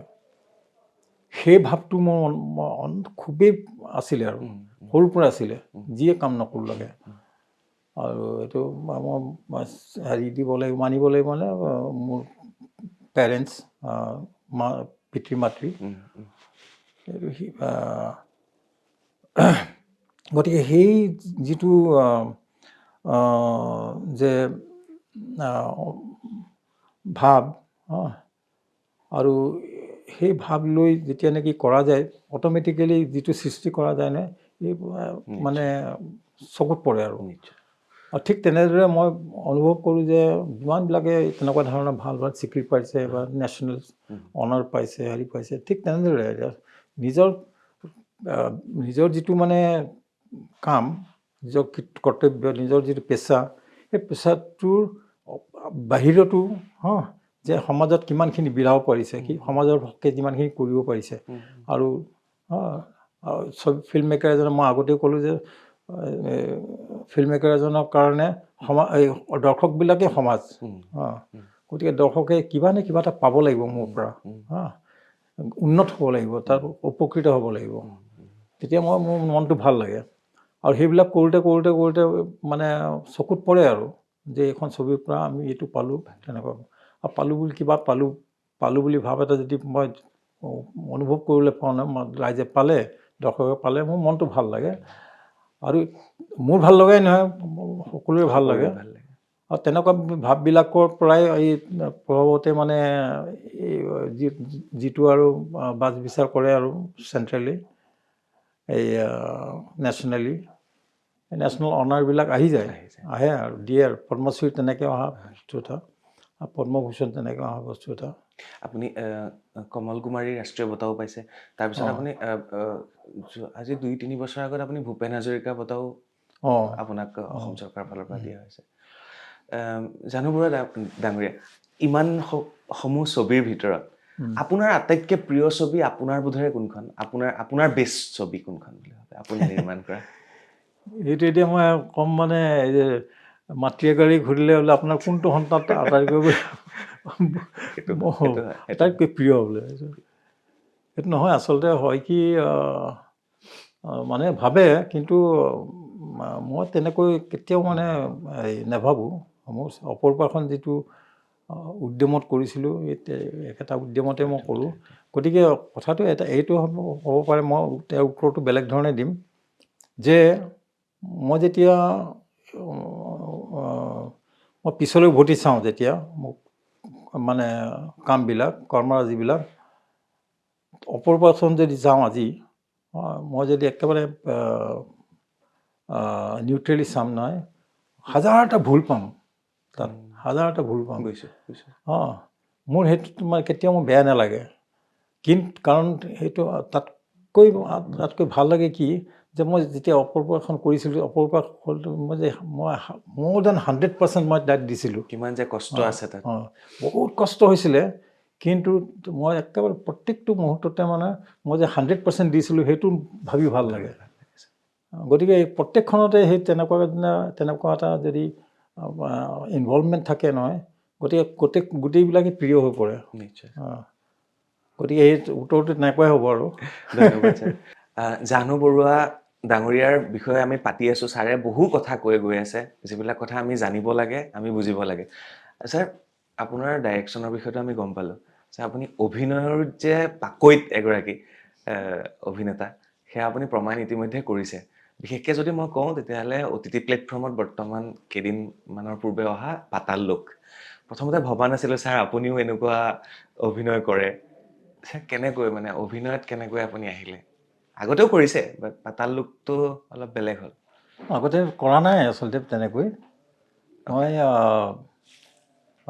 এইটো মানে বাই এক্সিডেণ্ট হোৱা নিচিনা বস্তু এটা হয় কেতিয়াবা অফাৰ পাওঁ মানে মানুহে ভাবে মইতো নাভাবোঁ কেতিয়াও মই যে এক্টৰ বুলি কৰিব পাৰোঁ বুলি কিছুমানে ভাবে যে বিশেষকৈ এতিয়া নৰ্থ ইষ্টৰ কিছুমান ছবিত মানে নৰ্থ ইষ্টৰ কেৰেক্টাৰবিলাক আহিছে ভাল হৈছে আৰু তেনেকুৱা মুখ লাগে গতিকে মোৰ মুখখন চাই পিনি লগে লগে ভাবে ইয়ে ঠিক হ'ব আৰু সৰুতে মানে আচলতে সৰুতে বুলি নহয় এই মই যেতিয়া ইনষ্টিটিউটত আছিল নহয় তেতিয়াও এই ছবিবিলাক চাই নহয় মোৰ মানে এটা অভ্যাস আছিলে ইমিটেট কৰি ভাল পাওঁ এক্সেণ্টবিলাক সেই ইমিটেট কৰি মানে কেতিয়াবা মানে বন্ধু বান্ধৱৰ আগত মানে এইবিলাক গেট টুগেডাৰত আৰু খুব জেপানিজ এক্টৰে কেনেকৈ কি হয়গৈ ছবি এখনত আৰু ইষ্টাৰ্ণ ইউৰোপিয়ানবিলাকে কেনেকুৱা একচেণ্ট আছে ইটালিয়ানবিলাকৰ ফ্ৰেঞ্চবিলাকৰ তেনেকুৱা ধৰণৰ এইবিলাক মানে অংগী ভংগীবিলাক মই এই একচেণ্টবিলাক কৈ ভাল পাওঁ খালি একচেণ্টেৰে লেংগুৱেজটো নাজানো কিন্তু সেইবিলাকে এনজয়েবল হৈ পৰে গতিকে সেই তেনেকুৱা কিছুমান দেখে তেতিয়া মই কোৱা কৰোঁতে মই ওলাই কৰি সি পাৰিব বোলে সেই তেনেকুৱা ধৰণৰ কথা আৰু তেনেকৈ প্ৰচাৰ হোৱা এতিয়া প্ৰথমে এবাৰ মানে মই হেৰি বাসু চেটাৰ্জী তেখেতে এখন হেৰি কৰিছিলে এই দূৰদৰ্শনৰ কাৰণে মানে এটা চিৰিয়েল এটা কৰিছিলে কাকাজী কাহি বুলি কাকাজী কাহি তাতে ওমপুৰী আছিলে এটা প্ৰটাগনিষ্ট মূল অভিনেতা হিচাপে আছিলে প্ৰত্যেকখনতে আছিলে আৰু এদিন মোক বাসুদাই ফোন কৰিলে বোলে তই আহিবি বোলে এনেকৈ হেৰি তই বোলে এনেকৈ ৰোল এটা কৰিব লাগিব তো মই একো কোৱা নাই মোক বাসুদা মোক খুব ভাল লাগে আমাৰ হেৰি এটা এছ'চিয়েশ্যন আছিলে ফিল্ম ফ'ৰাম বুলি বেটাৰ চিনেমা বুলি ঋষিকেশ মুখাৰ্জী আছিলে বাসু চেটাৰ্জী আছিলে বাসু ভট্টাচাৰ্যী আছিলে সেই তেনেকৈ জানো আৰু মই তেতিয়া বাসু চেটাৰ্জী আছিলে ছেক্ৰেটেৰী মই এছিষ্ট কৰিছিলোঁ তেখেতক সেই ফিল্ম ফ'ৰামৰ তেনেকৈ মানে খুব বৰ ঘনিষ্ঠ সম্বন্ধ আছিলে তো বুলি কয় মানে অলমষ্ট লাগে মানে কামাণ্ড কৰাৰ নিচিনাকৈ মাতিলে আৰু মই গ'লোঁ তাৰপিছত চিধা কোট এটা দিলে তই বোলে জাপানিজ এষ্ট্ৰলজাৰ হ'ব লাগিব তাৰপিছতে এষ্ট্ৰলজাৰ ষ্টেজত তুলি দিলে তাৰপিছত ক'ব লাগে জাপানিজ ক'ব লাগে আৰু মানে ইণ্টাৰপ্ৰেট কৰিব মানে ওমপুৰীয়ে ওমপুৰীৰ লগত তাক মই ক'লোঁ আৰু মানে হেৰিবিলাক এটা টেকতে অ'কে এইখন দূৰদৰ্শনত টেলিকাষ্ট হৈছিলে কাকাজী কাহি বহুত বছৰ আগতে তাৰপিছতে এইটো কেনেকৈ এইটো তেনেকুৱা কিছুমানৰ মেমৰিত আছে আৰু এইটো হেৰি কিন্তু তেনেকৈ মই ক'তো ওলোৱা নাই আৰু ওলোৱা মোৰ কোনো ইচ্ছাই নাছিলে এইটো হ'ল কি মানে যিহেতু খুব লাগিলে যিজন মেকাৰ নাই অবিনাশ অৰুণ বুলি তেওঁ ইনষ্টিটিউটৰ বহুত জুনিয়ৰ মোৰ, মই নাজানিছিলোঁ, চিনাকি দিলে আৰু তেওঁ ক'লে যে এনেকৈ ছাৰ বোলে আহিব লাগিব, কৰিব লাগিব বোলে। তাৰপিছত মই ক'লোঁ নাই নোৱাৰোঁ, মই নাই এইবিলাক মোৰ হেৰিয়ে নহয়, বহুতখিনি বহুত অলমষ্ট এবছৰমান লাগিছিলে মোৰ পিছত। তাৰপিছত এই শেষত মই ক'লোঁ মই স্ক্ৰিপ্টখন পঠিয়াই দিছোঁ।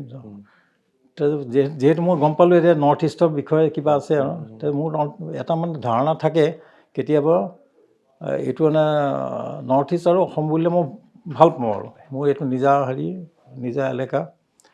গতিকে কোনোবাই যদি বেয়াকৈ দেখুৱায়, কোনোবাই যদি বেয়া হেৰি এটা বেয়াকৈ যদি প্ৰেজেণ্ট কৰে খুব বেয়া লাগে, খুব খং উঠে। আৰু প্ৰায়বিলাক তেনেকুৱা হয়, নিজৰ মতে ভাবি লয় আৰু এইটো এনেকৈ হ'ব বুলি, তেনেধৰণে যদি কৰে নহয়। মই আগতেও দিছিলে হেৰি তেনেকুৱা ধৰণৰ অফাৰ, মই কিন্তু ভাল নালাগিলে যিবিলাক আছিলে আৰু। যেতিয়া নেকি স্ক্ৰিপ্টখন দিলে তেতিয়া পঢ়ি চালোঁ যে এটলিষ্ট এইখনত মানে পাতাল লোকত তেওঁলোকৰ এপ্ৰ'চটো জেনুইন আছিলে, খুব জেনুইন। এটা সমস্যা এটা লৈ পিনি যিটো নেকি নৰ্থ ইষ্টত, এই নৰ্থ ইষ্টৰে সমস্যা আৰু বিশেষকৈ নাগালেণ্ডৰ আমি সেইটো জানি ভাল লাগিলে তেওঁলোকৰ যে জেনুইন এপ্ৰ'চ এটা লৈ কৰিছে, আৰু তাত যদি মই কিবা এটা কৰিব পাৰোঁ নিজৰ ভাল লাগিব, সেই বুলি মই সিহঁতক ক'লোঁ আৰু মই চেষ্টা কৰি চাম আৰু। তাৰপিছত ইহঁতি ক'লে ঠিক আছে। এই আৰু এই যিজন ৰাইটাৰ আছিলে ই গুৱাহাটীত আছিলে এবাৰ, আগতে আছিলে। তাৰপিছতে তেনেকৈ হ'ল। তাৰপিছতে বাকীখিনি আমি দেখিছোঁ, বাকীখিনি আৰু হেৰি মোৰ মানে সমস্যা হ'ল দেই। এতিয়া এই হেৰিহঁতে মানে আমাৰ মই সাধাৰণতে মই কোৱাইট হৈ ভাল পাওঁ, মই কাকো জানিবলৈ দিব নোখোজোঁ, মই যে আহিছোঁ গৈছোঁ এনেকুৱা ধৰণৰ। বিয়াই সভাই মই কোনোমতে মানে কোনোবাই চিনি নাপালেই হয় আৰু তেনেকুৱাটো ভাল, তেনেকুৱা ভাবি থাকোঁ। কিন্তু এইটো কৰাৰ পিছত নহয়, এয়াৰপৰ্টত হওক মানে বিয়াই সভাই হওক মানে মোৰ এটা এইটোও বেয়া লাগে। মই অযোগ কৈছিলোঁ যে চা মই বোলো ইমানবিলাক মই ছবি কৰিলোঁ বা আৱাৰ্ড পালোঁ, বোলো কোনে চিনি নাপায়, মই এইটো উপভোগ কৰোঁ। এতিয়া এখন এটাত ৰোলত বোলো মই হেৰি কৰিলোঁ, মানুহ দুটা মাৰি দিলোঁ নে কি তেনেকুৱা ধৰণৰ। চবেই মোক চিনি পায় এতিয়া আৰু অৱস্থা নাইকিয়া আৰু আংকল কেন আৰু আনকি মহিলা এগৰাকী হ'ল কি কোন এয়াৰপৰ্ট, বেংগলোৰ এয়াৰপৰ্টত। তাৰপিছতে মই ওলাইছোঁ, হেৰি কৰিছোঁ মানে ডিপাৰ্চাৰ লাউঞ্জত আছিলোঁ দেই। মই যাবলৈ লৈছোঁ, তেওঁ আংকল কেন বুলি হেৰি চেল্ফি এটা ল'বৰ কাৰণে আহিছে। মই আংকল কেন মই কাক মাতিছে বোলো, তেনেকুৱা যাইছিলোঁ। প্ৰথম যেতিয়া নেকি জানুৱাৰী মাহত আৰম্ভ হৈছিলে তেতিয়াই ভাবিছে মোক কাক মাৰিছে। তাৰপিছতে মোৰ ওচৰত আহিছে, ওৱান চেল্ফি প্লিজ। মই জানো ইহঁতে তেওঁলোকে মোক চিনি নাপায় এনেই, কিন্তু যে আংকল কেন যে পপুলাৰ হৈ গ'ল মোৰ কাৰণে। কিন্তু ছাৰ এটা বস্তু শেহতীয়াকৈ দেখিছোঁ, আমি ফেমিলি মেন চালোঁ বা পাতাল লোক চালোঁ বা আন বহুত OTT প্লেটফৰ্মত বহুত দেখিছোঁ, শেহতীয়াকৈ নৰ্থ ইষ্টক খুব বেছি গুৰুত্ব দিয়া হৈছে। নৰ্থ ইষ্টত শ্বুটিং হৈছে, আহিছে বহুত মানুহ, সেইটো কাৰণে ভাল হৈছে। আৰু ছাৰ এইখনেই নহয় ছাৰ, আপুনি কৰি গৈ থাকিব ছাৰ, আৰু লাগে আপোনাক সঁচাকৈ। মই কৰিব আৰু এটা বস্তু দেখিলোঁ কিন্তু ছাৰ পাতাল লগত, আপুনি গেঞ্জি পিন্ধি ওলাই নেকি? গেঞ্জি এটা পিন্ধি ওলাই নহয় ছাৰ? আপুনি আজি ছাৰ আপুনি জেকেট পিন্ধি আহিছে, কিন্তু সেই কেৰেক্টাৰটো যেতিয়া আমি চাইছিলোঁ ছাৰ, আপোনাৰ ফিজিক যিটো আপোনাৰ হৃষ্টপুষ্ট যিটো হেৰি ছাৰ, এইটো কেনেকৈ মানে আপুনি কেৰাটে চেৰাটে খেলিছিল বুলি মই শুনিছোঁ ছাৰ, হয়নে ছাৰ? মই মাৰ্চেল আৰ্ট কৰিছিলোঁ, কাৰাটে হেৰি হৈছিলে। মই একদম এইটো হেৰিলৈ নাযাওঁ আৰু মানে ছাৰে নকয়, বহুত কথা উলিয়াইছোঁ মই আজি ছাৰ। হয়, মই এই পুনেত থাকোঁতেই আৰু তাৰপিছত বম্বেতে দুই ঠাইতে কাৰাটে, কাৰণ মানে মোক ভাল লাগিছিলে কি তাত বিশেষকৈ মেডিটেশ্যনটো ভাল লাগিছিলে। আৰু কাৰাটেত বহুতখিনি মেডিটেশ্যন থাকে, মাৰ্চিয়েল আৰ্টত, কাৰাটে বুলিয়ে নহয় অন্য হেৰিবিলাক মাৰ্চিয়েল আৰ্টতো মেডিটেশ্যন প্ৰচেছটো খুব ভাল।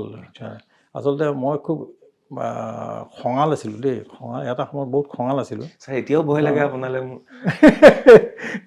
সেই খংটো মানে দমাই ৰাখিব পৰাটো বহুত অসুবিধা মোৰ কাৰণে। এতিয়া পিতাদেৱে মানে প্ৰায়ে কৈ থাকে, তই অলপমান হেৰি কৰিবি, মেডিটেট কৰিবি অলপ, হা। তেখেতে সেইবিলাক মই মানো আৰু কৰিবলৈ চাওঁ আৰু ইণ্ট্ৰস্পেক্ট কৰি ভাল পাওঁ।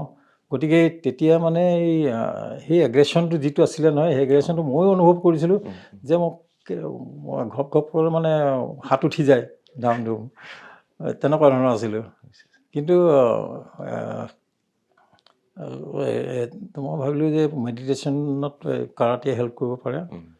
সিমানখিনি হেল্প কৰা নাই অৱশ্যে, যদিও কৰিছে আৰু যে কাৰাটেত মই হেৰি 2 Dan ব্লেক বেল্ট, তাৰপিছতে আৰু খুব ভাল বিদ্যাটো আচলতে আমাৰতো মানে গজুৰিয় বুলি কয়। গজুৰিয় মানে hard and soft both equal, হাৰ্ডো হ'ব পাৰে বা ছফ্টো হ'ব পাৰে। আৰু এইটো মানে মেডিটেশ্যন বোলা বস্তুটো অলপ বেছি তাত, যে ডিফেন্সিভ, নিজক ডিফেণ্ড কৰাটো নহয় খুব প্ৰয়োজন। At the same time one must not get provoked. কোনোবাই যদি কিবা কৰে, যে কোনোবাই যদি লাগিবলৈ আহে, নিজক মানে কণ্ট্ৰল কৰাটো খুব প্ৰয়োজন। কিন্তু এট দি ছেইম টাইম মানে নিজক সুৰক্ষা দিয়াটো প্ৰয়োজন। ছাৰ একেবাৰে চমু দুটা প্ৰশ্ন, আমি বিদায় ল'ম ছাৰ, বহুত সময় ল'লোঁ ছাৰ আপোনাৰ, আমি প্ৰায় 1.5 ঘণ্টা সময় কথা পাতিলোঁ। ছাৰ অসমীয়া ছবি আপুনি শেহতীয়াকৈ যদি চাইছে, অসমীয়া ছবিৰ বৰ্তমান মানে যিটো পৰিৱেশ, বৰ্তমান যিটো স্থিতি, ছাৰ কেনে দেখিছে আপুনি মানে আপুনি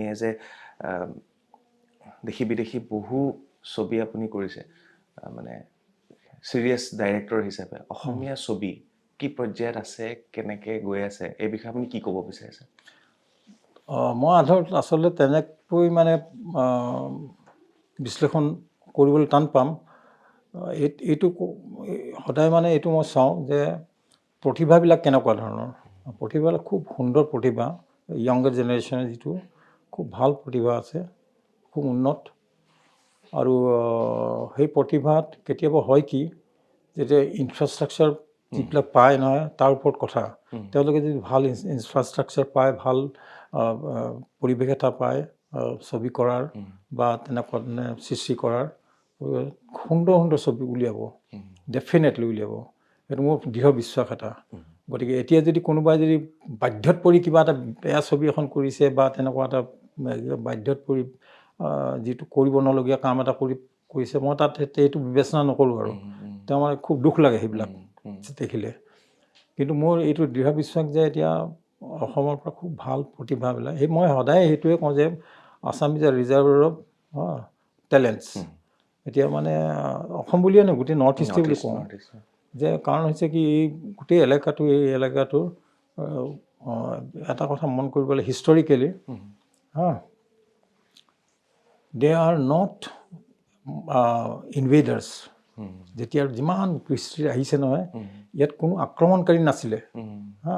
সদায় আছিলে কি, এছিমিলেটাৰ্ছ, মাইগ্ৰেণ্টছ আছিলে। আহি মানে মাইগ্ৰেট কৰে আৰু এছিমিলেট হয়, মানে সংমিশ্ৰণ হৈ যায়। বাকী যাত য'ত আগৰ ক'ৰবাৰ পৰা আহিলে, বিয়া বাৰু কৰিলে, তাৰপিছত লোকেলি চব মিলি গ'ল। তেনেকুৱা এটা পৰিৱেশ গোটেইবিলাকত আছিলে। তাতে যিবিলাক কাজিয়া আছিলে নহয়, সেইবিলাক সৰু সৰু কাজিয়া, ইভেন ছ'চিয়েল কাজিয়া কিছুমান। আৰু কোনোবা এখন গাঁৱৰ পৰা এটা এথনিক গ্ৰুপৰ পৰা আৰু এখন গাঁৱৰ ডেকা ল'ৰা এটাই এইখন গাঁৱৰ ছোৱালী এজনী পলুৱালে, তাৰপিছত কাজিয়া লাগিলে আৰু তাৰপিছত মুৰব্বী যিজনে মিট মাত কৰাই দিলে, বাছ হৈ গ'ল, এখন ঘৰ হৈ গ'ল তাত। তেনেকুৱাবিলাক ঘটনা আছিলে, এই আমাৰ হৈছিলে। কিন্তু যেতিয়া নেকি দেখিলে যে ইনভেডাৰ্ছ আহিলে, পশ্চিমৰ ফালৰ পৰা ইনভেডাৰ্ছ বহুত আহিলে, সেই যেতিয়া নেকি ইনভেডাৰ্ছ দেখিলে নহয়, দেখাৰ পিছত এই নিজস্ব ভাৱটো আৰম্ভ হ'ল, বহুত ধৰণৰ আৰম্ভ হ'ল। তেতিয়া আৰু নিজক সুৰক্ষা দিয়াটো খুব প্ৰয়োজন বুলি ভাবিলে। গতিকে তেনেকুৱা এটা পৰিৱেশত নহয় চিন্তাধাৰাবিলাক সম্পূৰ্ণ বেলেগ হৈ পৰে। এইটো আমি বেলেগ ৰেষ্ট অফ ইণ্ডিয়াৰ লগত মিলাব নোৱাৰোঁ। আৰু সেই বস্তুটো মোৰ খুব ভাল লাগে। গতিকে আমাৰ ইয়াত যিবিলাক প্ৰতিভা হৈছে নহয়, সেইটো পৰিৱেশত উঠা প্ৰতিভা চাবলৈ পাইছে এভৰিথিং, কিন্তু গুৰিতে এইবিলাক আছে, এইটো আছে খুব মানৱীয়তাৰ হেৰিটো আছে। আৰু সেইটো যেতিয়া নেকি প্ৰকাশ কৰিবলৈ হ'লে চিনেমাত বিশেষকৈ, চিনেমা হৈছে টেকন'লজি এটা, টেকন'লজি সহায় পাব লাগিবতো, তেনেকুৱা ধৰণৰ ইনফ্ৰাষ্ট্ৰাকচাৰবিলাক পাব লাগিব আৰু পলিচি থাকিব লাগিব, চৰকাৰেও বুজি চোৱা উচিত এইবিলাক। আৰু তেনেকুৱা সা সুবিধা এটা দিব লাগিব। তাৰ কিন্তু এজন পৰিচালকক মানে এটেণ্ডেণ্ট এটাক যদি কয় প্ৰথমতে মই যিটো খৰচ কৰিম বোলে ঘূৰাই পাম নাপাম, সেই তেনেকৈ ছবি এখন কৰিব নোৱাৰে নে? সেইটো প্ৰেছাৰত কেতিয়াও কোনেও সৃষ্টি কৰিব নোৱাৰে। ধ্বংস হৈ যাব। অসমত এনেকুৱাও হৈছে ছাৰ, কেইখনমান ছবিৰ কথা যদি মই কওঁ, নাম নকওঁ বাৰু ছবি, প্ৰথমতে এগৰাকী পৰিচালক আছিলে, ইমান পইচা খৰচ হ'ল, আকৌ এজন বেলেগ পৰিচালক আহিল, বেলেগ প্ৰডিউচাৰ আহিল, মানে প্ৰডিউচাৰো চেঞ্জ হৈ গৈ আছে, পৰিচালকো চেঞ্জ হৈ গৈ আছে। এনেকুৱা ছবিও অসমত বৰ্তমান চলি আছে। শেষ প্ৰশ্ন ছাৰ, নতুন ডাইৰেক্টৰ তেওঁলোকক কি পৰামৰ্শ দিব শেষত ছাৰ? একেবাৰে উঠি অহা পৰামৰ্শ নাই আৰু মই আচলতে মই শুভেচ্ছাই দিম। আৰু আচলতে যিবিলাকে কৰিছে, মই যিমানবিলাক অলপ লক্ষ্য কৰিছোঁ হয় যে প্ৰতিভাৰ ফালৰ পৰা খুব ভাল আৰু নিজৰ ওপৰত বিশ্বাসটো ৰাখিব লাগে। আৰু কিন্তু এইটো আজি খুব প্ৰয়োজন যে আমি ক'ত আছোঁ, ঠাইখনৰ অলৱেজ বি ৰুটেড, ৰুটেড হৈ থকাটো খুব প্ৰয়োজন। য'তেই নাথাকো লাগে, আজি আমি যিয়ে নকৰোঁ লাগে, ৰুটেড হৈ থকাটো খুব প্ৰয়োজন। ফিল্ম মেকাৰৰ এইটো খুব ৰুটেড হৈ থকাটো খুব প্ৰয়োজন। সেইটোৱে ক'ম আৰু। নিশ্চয় ছাৰ, বহুত বহুত ধন্যবাদ ছাৰ। আৰু এটা থাকি গ'ল, যাদৱ পায়েং ছাৰ, তেখেতো ধৰক পদ্মশ্ৰী, আপুনিও পদ্মশ্ৰী, আপুনি পদ্মভূষণ। যাদৱ পায়েং ছাৰৰ মূলাই জ্বলাই দিয়া হ'ল আজি, আপোনাৰ কিবা? খুব দুখ লাগিলে, মোৰ দুখ লাগিছে। আচলতে হৈছে কি, এই জাতিটোত, আমাৰ জাতিটোত মই এনেকুৱা দুৰ্বৃত্ত থাকিব পাৰে মই ভাবিয়ে চব ফালৰ পৰা মানে ইমান দুখ লাগিছে আৰু ভয় লাগিছে যে এই জাতিটো কোনফালে যাম। দুৰ্বৃত্ত হ'ব পাৰে মাত্ৰ দুজন, এজন, তেনেকৈ হ'ব পাৰে, বা খুব বেছি 5-6জনমান হ'ব পাৰে। কিন্তু ইয়াৰ কাম হেৰিবিলাক মানে কি কাৰণে কৰিলে নানান ধৰণৰ হ'ব পাৰে। আমাৰ অসমীয়াত কয় নহয়, পাপত গজা শত্ৰু কোনে চিনি নাপায়, কোনে চিনি নাপায়। আৰু এই পাপত গজা শত্ৰুৰ মানে কাম এইবিলাক। গতিকে এইটো আমি নিশ্চয় সকলোৱে কণ্ডেম কৰিবই লাগিব। আৰু যাদৱ পায়েঙক আমি যিমান পাৰোঁ আমি এই ছাপোৰ্ট দি মেলি তাৰ পৰা পুনৰ যাতে তেওঁলোকে তাত এই যিটো অভিযান চলাই আছে, অভিযানটো চলাই থাকক। ধন্যবাদ ছাৰ, সেইটোৱে মই আশা কৰিম। ধন্যবাদ ছাৰ। ছাৰ আপোনাক এনেকেতো যাব নিদিম, আপুনি অভিনয়ো কৰে আৰু আপোনাৰ ডাইৰেক্টৰৰ ছবি এখন ধৰি লওক, ডাইৰেক্টৰৰ চকী ছাৰ, প্ৰথম লাইট কেমেৰা একশ্যন বুলি এবাৰ কৈ শেষত আপোনাৰ জৰিয়তে আমি কাটটো কৰিব বিচাৰিছোঁ ছাৰ। এইটো কেমেৰাত এবাৰ আপোনাৰ ষ্টাইলত লাইট কেমেৰা একশ্যন, আৰু শেষত আমি কাট কৰিম ছাৰ। কেনেকৈ দিয়ে আপুনি ছাৰ যেতিয়া থাকে অভিনেতা অভিনেত্ৰীসকল, জাষ্ট আপোনাৰ ষ্টাইলত ছাৰ? আজিকালি এইবিলাক কামানবিলাক বেলেগ বেলেগ হৈছে। আজি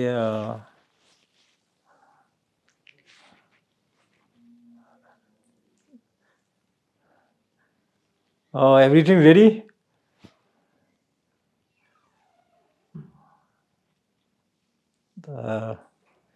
Sound ready? Ready? Start sound. Roll camera. Camera roll. Action. চলি আছে ছাৰ, কাটটো আপুনি কৰি দিয়ক, মই শেষ কৰিম ছাৰ। অ'কে, এয়া আছিল জানু বৰুৱা দেৱ, পদ্মশ্ৰী, পদ্মভূষণ, আৰু তেখেতৰ লগত মোৰ প্ৰথমটো ইণ্টাৰভিউ। খুব বেছি ভাল লাগিল। ছাৰৰ বিষয়ে জানিবলৈ বহুত কথা আছে। মই খুচৰি দুটামান কথা উলিয়াবলৈ চেষ্টা কৰিলোঁ। ছাৰৰ যদি অনুমতি হয় আমি আকৌ পিছত বহিম ছাৰ। আৰু ছাৰৰ নিশ্চয় ছবি নিশ্চয় আহি আছে হেৰুৱা চন্দ্ৰ।